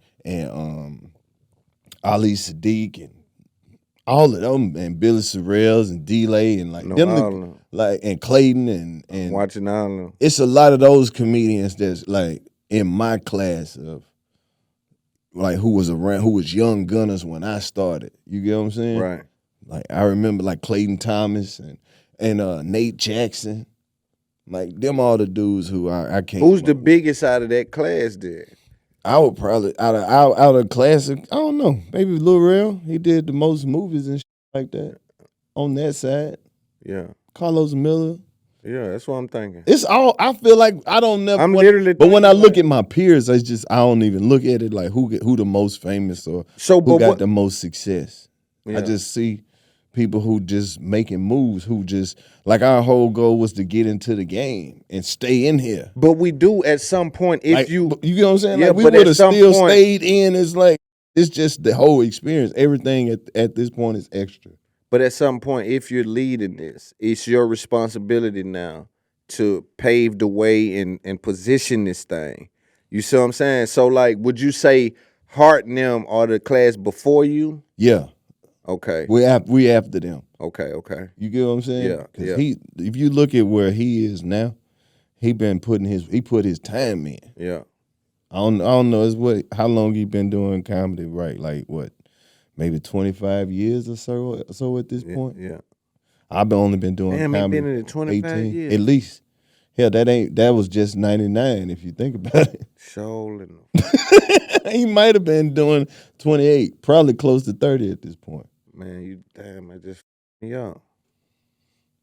25 years ain't nothing no more. Yeah. He probably been doing comedy since he was 17, 18 years old. Yeah. But when we look at Schultz, he moves inventory. You see what I mean? Like Schultz literally moves inventory like y'all do. And he moves Madison Square Garden 2 or 3 nights at a time. Yeah. For comedy. He know how to market that. He been building that for the last 10 years though.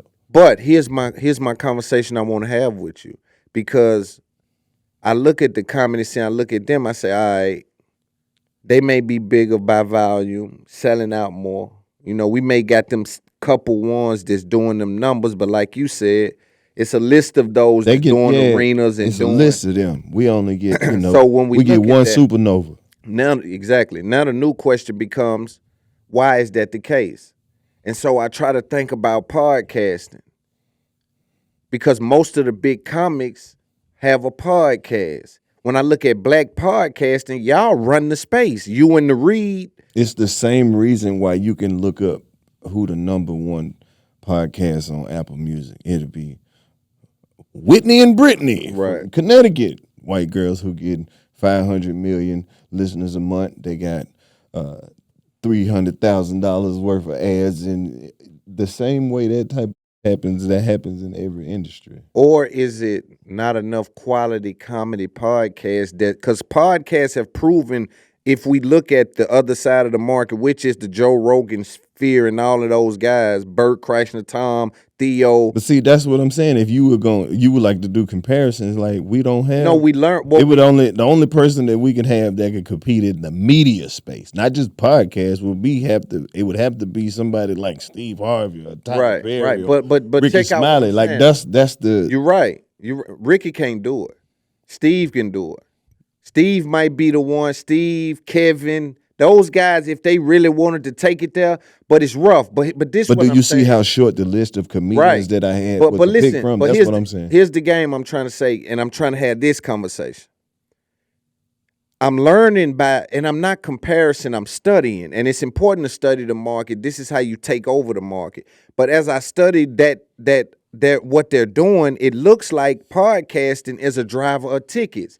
Then when I look at y'all with 85 South, y'all tickets are doing well all across the world. Podcasts doing well. There's a correlation. May not be causation, but there's a correlation. But I know for a fact that Rogan and them are saying that when I put a comic here, and this is 8 years ago, 7 years ago they were saying this, it affects the ticket sales.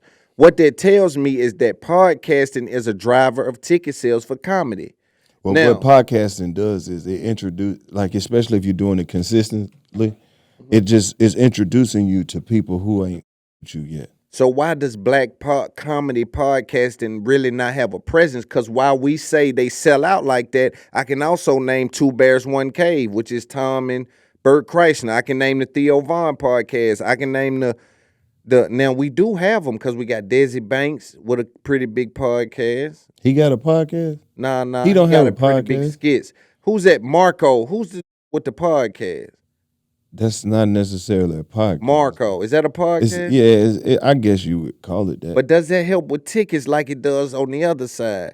You know, I don't know if it translates to ticket sales. I don't know. I think you just have to be constant, like consistent with it online, so you can keep building these different markets up and people and build a need of people wanting to see you. Do you think the podcast Build a that demand. y'all do affect the ticket sales? Does it affect it? Of course it does. Why? Because comedy people have been watching our podcast and then watching our live shows and then like, oh, I with one of these so hard, I got to come to support the live show. Or it's still people who are fans of the podcast who ain't had the chance to come to a live show yet, but they've been hearing about it. Right. Or they've been coming since we first started, and they've been watching since we was in a little club, and now last time we was there, we was in the arena, and now they're like, I never miss one. Because I seen it from the inception. Right. It's And always always dope. been like it for y'all. But we got black comedy podcasts. I don't want to say we don't. Like it's We got a lot. of It just spread take a out. while before they But catch y'all on. have a presence in the market. We've been doing it for 9 years though. It just take a while for it to catch on. Yeah, it's probably so many good podcasts out there that's done by black people that we ain't found yet. That's true. And it's that we would never think that we would enjoy. It's a black dude and his wife somewhere got a show about cooking and being a good married couple It's shit we don't that's know gonna be our favorite. Look at Tabitha Brown. That's facts. That lady make me happy. I don't know what it is about that lady, but when I see that lady on my timeline, I feel like that auntie. Like I give her the same respect I give auntie. I be listening. She be like, "Hey there," and that's your bit. And I with it, and I love to see her like just take off. I love it, and that's what I'm saying. We it's so many of us that are built like that the world need to see. That's why you get to see all these TikToks of like the OGs and the uncles talking at the gas station. I love that. You get what I'm saying? Yeah. Like, but think about if these knew how to work social media. They'll be on. You get what I'm saying? Every one of them. Every one of them will be Do you on. understand that Charleston White break the internet every day? Yeah. But do you understand every hood Every one. got 5 or 6 of them? Every one. They got more outrageous opinions than Every him. one. What happened to that interview? I don't think I ever heard you speak about that. That interview got took down. People want to know what happened. What you mean it got took down? People were saying that the 85 South interview with Charleston White was removed from YouTube. Why? You own 85 South. I think it's interesting you're asking me why. I'm just saying why that happened. This your time to tell the hundreds of thousands of people that love to watch you. Oh, I don't know. I don't explain myself to nobody. I don't know what happened. Sometimes it happen. You ain't never looked on YouTube and you saw some content missing? They ain't never took none of your shit down and didn't tell you what? That boy cooking, y'all. I'm just asking. Haven't they took some of your shit down before? That boy cooking, y'all. Just how it go. You know I love it with a cook. I can't lie. I don't know. Must have said the wrong. I don't know. I guess. I don't know. So- You know how people steal your content and then try to report yours? What if that happened? That ain't never happened to you? Yeah, it didn't happen. Now, if I go on YouTube right now, it's a saying that he owned the content, right? I mean, I see the interview pop up on my YouTube sometimes. I don't see it pop up on my page, though. Uh-oh. I don't know. There's a lot of theories behind that. People told me that Tip called us and made us take it down. Ain't nobody did no shit like that. Stop making up shit. I don't run YouTube. I don't know what shit. They might flag me smoking this blunt. I don't know what it could be anything. But that's the game, baby. It happened. Gotta respect it. It ain't me. Didn't they delete a whole bunch of Charleston White content off YouTube? I don't know. They did at one point. Did they? You didn't? Come on, man. They did. Nah, you know. I mean, when all his social media pages and shit got banned, and they I do remember them taking You don't social remember that? media. So what make you think I had something to do with it? He said it. Thank you. Yeah. Thank you. Yeah, but sometimes the content world get crazy, man. Ah, man, I know it does. I just don't feel like I should have to explain it. It's so many things that could have happened. He had somebody sitting right there that recorded the whole show on the live stream as we were doing it. On the So if live they put it stream? on their page, and then try to report my page, and they say they got the, what's gonna happen? You don't know this. I'm not on here to teach y'all this media. I don't know. Ain't nobody did nothing. It wasn't what y'all thought it was. It wouldn't have to do with me. Like we just got in my feelings and deleted it. Come on, man. Make it make sense. And you still say his name. You still say like he I don't kick have shit. no beef with. Did nothing happen. Ain't nobody said nothing about no shit like that. I can't even believe you entertained like that. Well, you know, I had to ask. Who I'ma be upset with? Millions of I got that. Why would I not ask that? Well, and you a shot call on this side. You know what I'm saying? Why would I not ask that? Right, That's important to ask. Got an app, bro. If you go on the app, you could pull up whatever 85 South show content you want. It's on now. It's It's on the app. If you get an app, Okay. you can just pull up whatever content you want to watch. It's just all you gotta do is just type Do a in little your name. research. Just do a little research. Right. I mean, there you go right there on the app. Sitting right there. Right there on the app. So what that tell you? Sitting right there. Get the app. Get the app. Channel 85. Channel 85. Just like that. You saw it on the app, I didn't you? just saw it on the app. Okay. It ain't in no private section or nothing. It's right there. plastered It popped on right the up. thing. So, and I think sometimes he be wanting to ask for clarification without just asking. Who? Charleston. Like, I think that was his way of trying to get y'all to, like, what happened? Like, you know what I mean? What you mean, what happened? Because he, you know, there was people pushing out saying that. Like, they got a phone call because he was type shit talking about Tip's son or something. You remember that? Marco took his shit down. It wasn't just y'all, so it felt like, but you saying YouTube said.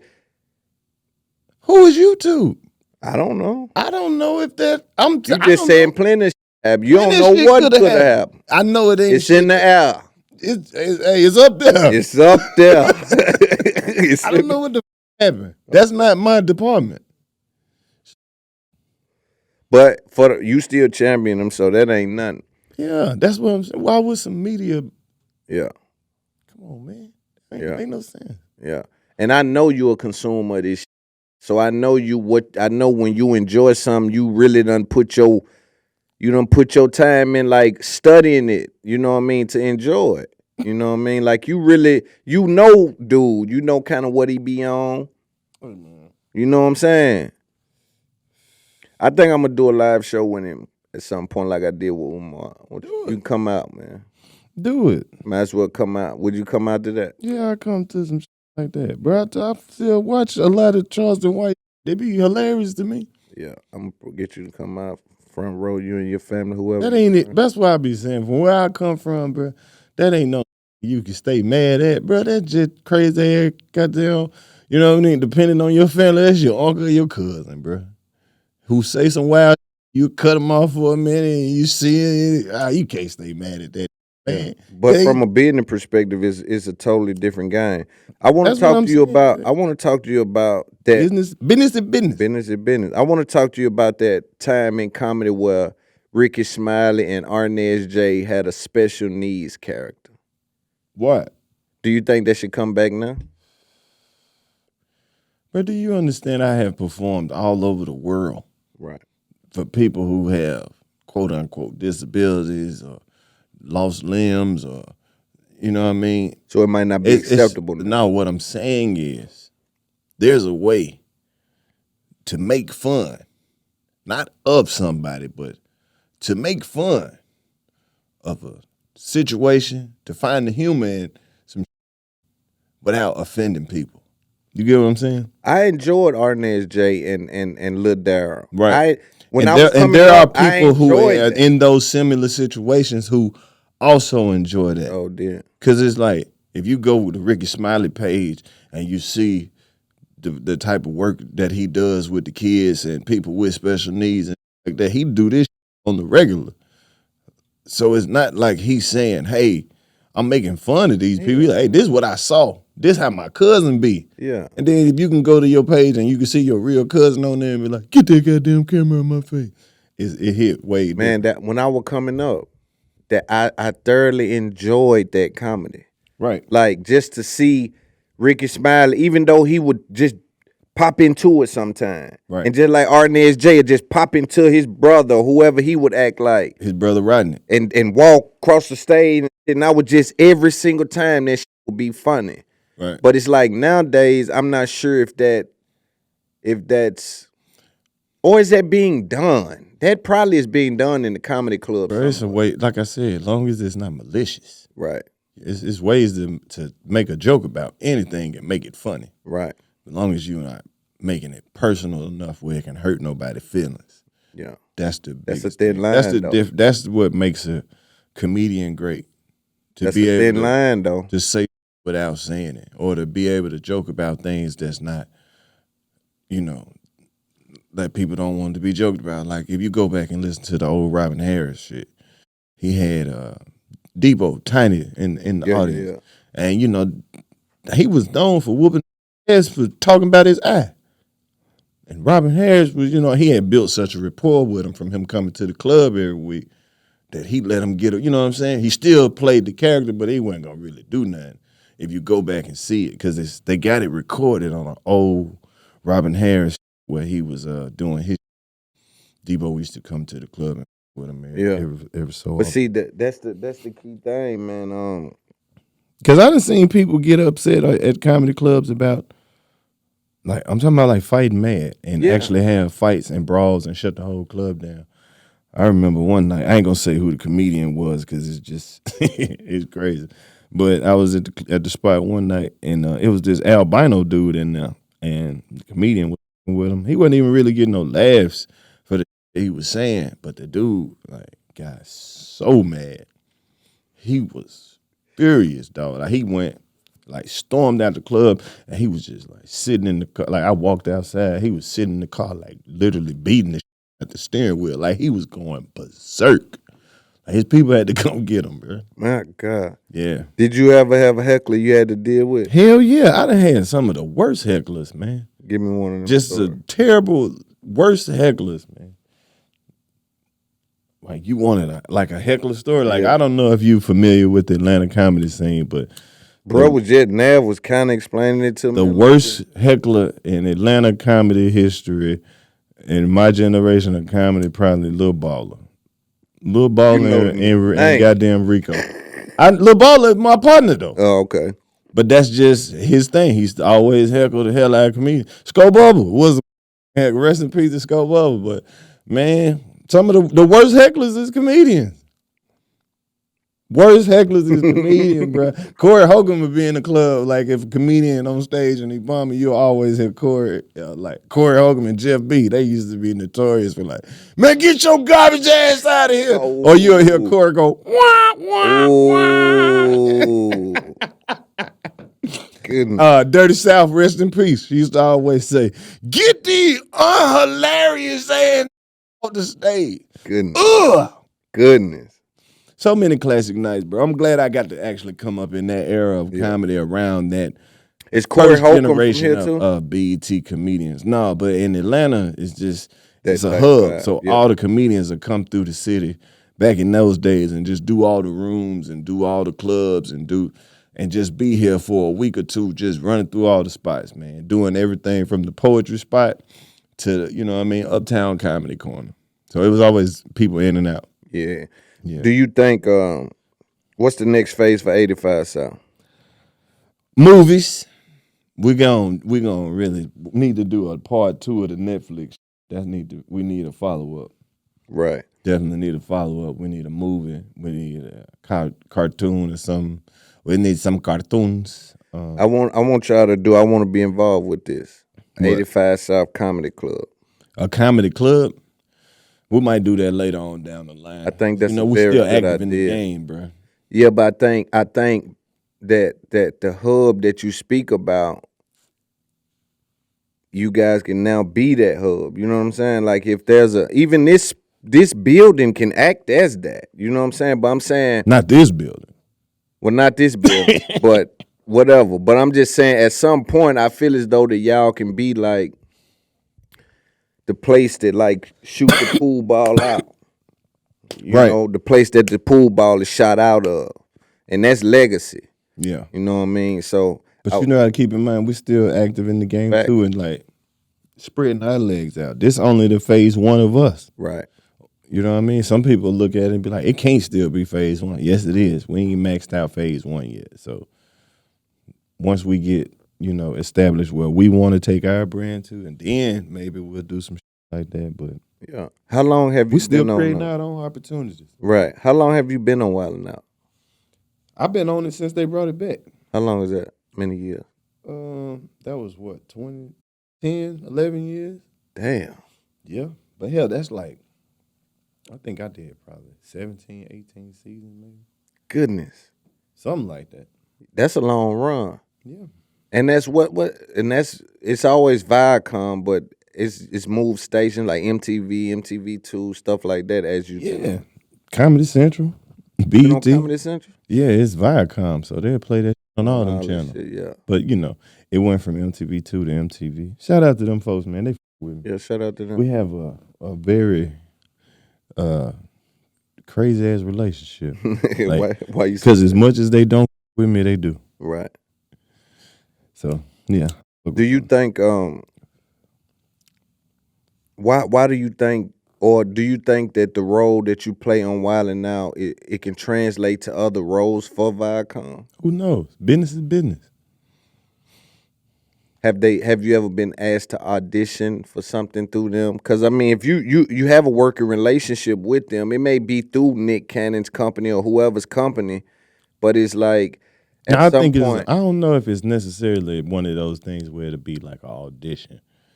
So unless it was something that they weren't familiar, they know pretty much what I do. They got all this tape, got hours and hours of tape on me. right? They've seen me do.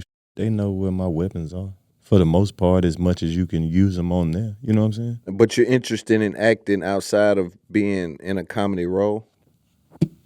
Yeah, I think that's the best for comedians. Comedians be the best actors. So they would. Because we can do anything. Right. Like you would probably see. I think my breakout role gonna be. It ain't got nothing to do with comedy though. That's easy. Mm-hmm. But I want to be a villain. yeah. 5 seasons of one of them drug dealer series or something. Just being a terrible. On there. Yeah. I've been talking it up. I done had a few little auditions that I almost hit. Right. I'm on there. Yeah, and so that's what I'm saying. But the key is your weapons as a comedian. Even though they would know you, you would have to come in and show them some kind of. There'll be an audition process for.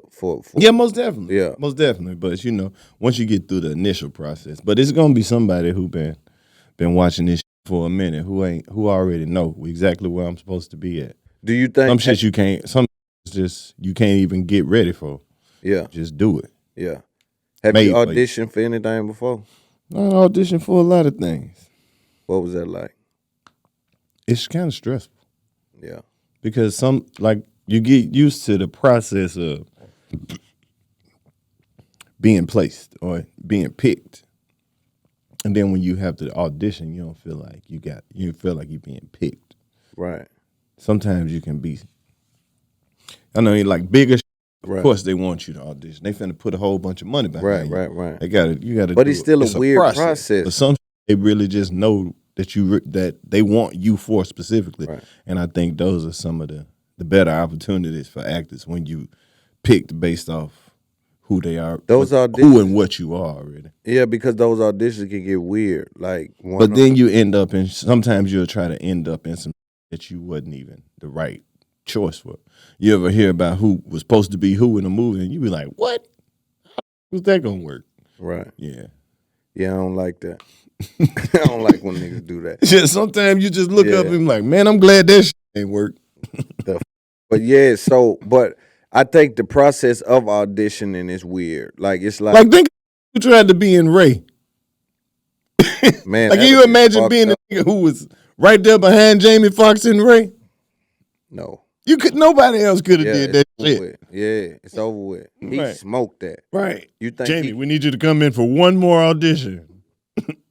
You think he'll be able to, his acting skills were affected by what happened to him? No. Yeah, no. It's what Jamie about Foxx. his comedian skills? No, bro.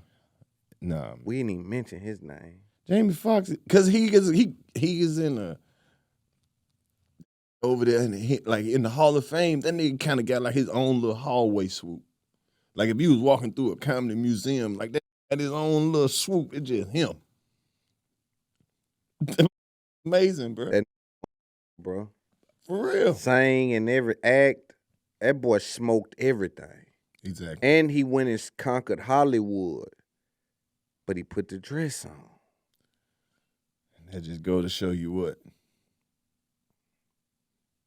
Even when he did that, he was what? Still one of the funniest in the. Yeah, but why is that repetitive putting a dress on? I heard one of them niggas tell. Because if you just want to get technical of it, it's a layer of comedy. You think so? Yes. It's Flip Wilson. Yeah, but why do it still? That's what year was that? This is the 70s. We in 2024. We don't use no joke from the 70s. They all from the 70s. We use concepts from the 70s. Still. Man, I'm not defending this shit either way. All I'm saying is, man, it is what the fuck. That's what my mama say. The people who did it. She don't want me to wear no dress, of course, but she like. Loon, I highly doubt they would come in here and ask you to put a dress on. Yeah, of course not. I don't even know who created this monster of whoever the fuck they think is handing out dresses in everybody's size, man. You know what the fuck going on. They know who they want for that shit. Now, if these people done wrote this. If they came to you right now and said, we got a role for you in a dress. I can't do it. Yeah. I been went this long without it. I know it's something else coming for me. So that let me know that the who make movies got my number some kind of way. Now the wrong got my number, but now I know that the who making movies is getting my number some kind of way. All I gotta do is wait this out. But get what? This how crazy the game is. I was reading an article that the guy allegedly, because Pat McAfee is going through something with ESPN. So allegedly, the executive over at ESPN would tell Stuart Scott that he cannot say booyah. He doesn't think that translates well, right? He would. Now, what I'm trying to get you to understand is it be unreasonable expectations. There's another dude, Jeff Van Gundy. He used to call the games. The man told him that when they flash on you, I need to see your hands together on camera. I don't like when your hands are, out. Then he told him cut his mustache. What is this happening at? ESPN. So what I'm saying is, I don't think it'll start at the dress. I think they bring unreasonable to see if you are being like, hey, cut your mustache. That right, all that right there, cut all that. Now, sometimes that's a role. That's what happened. That's what I'm saying. But sometimes I think they blur those lines. Where it's like, is this still for the role? It's like, is this? Hey, man, this is what I'm trying to get you to understand is when those people go in there and they do that's embarrassing or condescending, whatever the fuck it is, weird, whatever it is they doing, they know what the fuck they doing. And they agree to that. They not sneaking that up on nobody. But for opportunity, sometimes go for opportunity. But think about how freaky this game is now. Think of how crazy the world is. Up. They literally got out here who wear dresses every day, and they actors too, and they don't give no f about this. You think they ain't gonna call them first? They not finna go find a comedian off a podcast who be smoking weed and feeling on big titties and ask me to do that. That's not what they want me for. I know that ain't what they want me to do. Ain't nobody over there trying to f me. I ain't worried about that. I'm gonna come in, do my. If they want me here for a day or two, I'm gonna do my freeze. Hey, good job, Karlous. Go and get the fuck out of here so we can get back to the weird we was doing before you came over here. They don't want me around for no long time. Because the weird got to get done. That's what they do. Hey, man, when they call you for your movie role and they say, all right, you're going to be on set for 2 days. You playing the bank security guard. All you got to do is this, and this. Oh, you was phenomenal, baby. You don't know what the fuck else scenes they shot when you left. That's true. That's true. This whole movie might be about dresses. They don't even tell you the title. Damn. Man, what happened with the? Oh, you know what they? Wait till you see it. Your scene was great though. Right after that, went to the ballet and turned into a swan. You don't know what the happened after your scene. That's true. That's what I'm saying, bro. So even if you don't around and do no like that, you don't know what else is gonna be in the movie. That's too heavy, ain't it? Nah, I'm listening to you though. Right? That makes sense because you don't. They don't tell, especially somebody that's coming in for those kind of roles, they don't really share that kind of information, what all of this is about. You may know your role, your name, your lines, but you don't have any control over the final edit of those things. You damn sure don't. Yeah. That's crazy, man. I'll talk to you about this and then we'll close this out, man. I think did you listen to Young Dolph? Most definitely. That's one of your favorite or? Yeah, Dolph is definitely up there because, Memphis right there from my hometown. Mississippi. So I've been on Dolph since he really first came out because he used to always come and, do all his local shows and shit was in North Mississippi. Right. Yes. I think his independent grind. Who did you grab your grind from? Like, I'm going to hustle this out. Because you could have got stuck over there on that TV world, in that wild and out circuit. You could have got I wouldn't stuck mind over it. there. I wouldn't mind it. TV is a great job. But damn, bro, you done built this beautiful thing. Why would you say That's you wouldn't fine. mind it? Because I know how to balance both.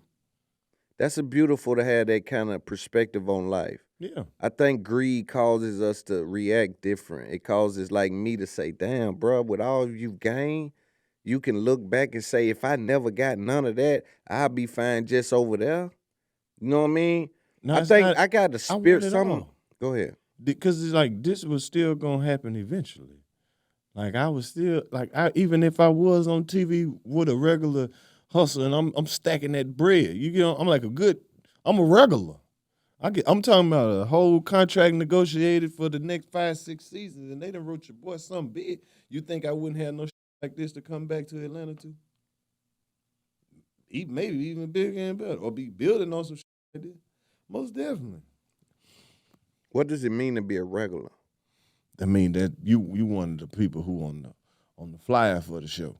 When they advertise the show, it's you, Eddie Murphy, Right. Nick Nolte, and Chris Rock. It's just y'all three on there. Y'all got the big picture on there. Right. Not some nigga who name in the credit. Like, right. Nigga, you Ghost on Power.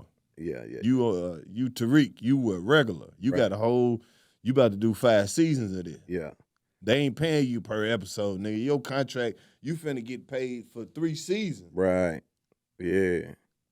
Gonna get you straight. You out the way. Yeah. Yeah. Yeah. Go on, get me out the way. Yeah. I can respect that. Them folk came with blah blah blah, and then they wanted, and then I can respect. Like when you got not being Tyler Perry movies, like his people, the ones who about to be on 3, 4, 5, 6 shows this year. Them he ain't the just ones. finna check them. They need a whole situation. Right. Them the ones. And some exclusive. Right. Did you, when you started 85, who was it? Was it this group you got now? Who was here at the inception, like comedians? Me and DC. Y'all too. Yeah. So it's always been y'all. Yeah. Are you, can you go, so are you interested in going on tour without DC and Chico? I am. You on tour? Yeah. I already do that. We all are. How do y'all maintain the camaraderie when, like, DC? We've been doing that from the beginning though. But DC could be selling more than you, or Chico can be selling less than Karlous. Karlous can be selling more than Chico. You see what I'm saying? How does that not affect y'all? How do y'all stay tailor-made for the situation and something like that? Because that's not even how this works. You get what I'm saying? Yeah. Like I don't even know how you answer that because that's never been the case. Well, because I've seen so many groups. Like if we grew up in hip hop, we very rarely. I don't know one group we saw make it to the end without breaking up at one point. That's why I celebrate y'all so much. But that's what I'm saying. It never can be that. When we started this, I have a show on Friday. Chico got a show on Friday. DC got a show on Friday. I'm in Chicago, he in Detroit. But Sunday we got a show. We gonna all come from where we came from to come together. Exactly. But at some point, what if they may have to, and you guys got to be prepared to have that conversation at some point if that happens. But there may be a plucking of one of y'all out of that. So he may be a little more busier than the other two. And you got to be that can't affect the relationship.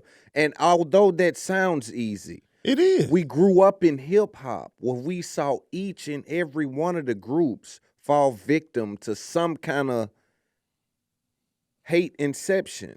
You see what I'm saying? Or comparison. We was already ourselves before that. We didn't I mean, what would be the cause of the breakup? Not a breakup.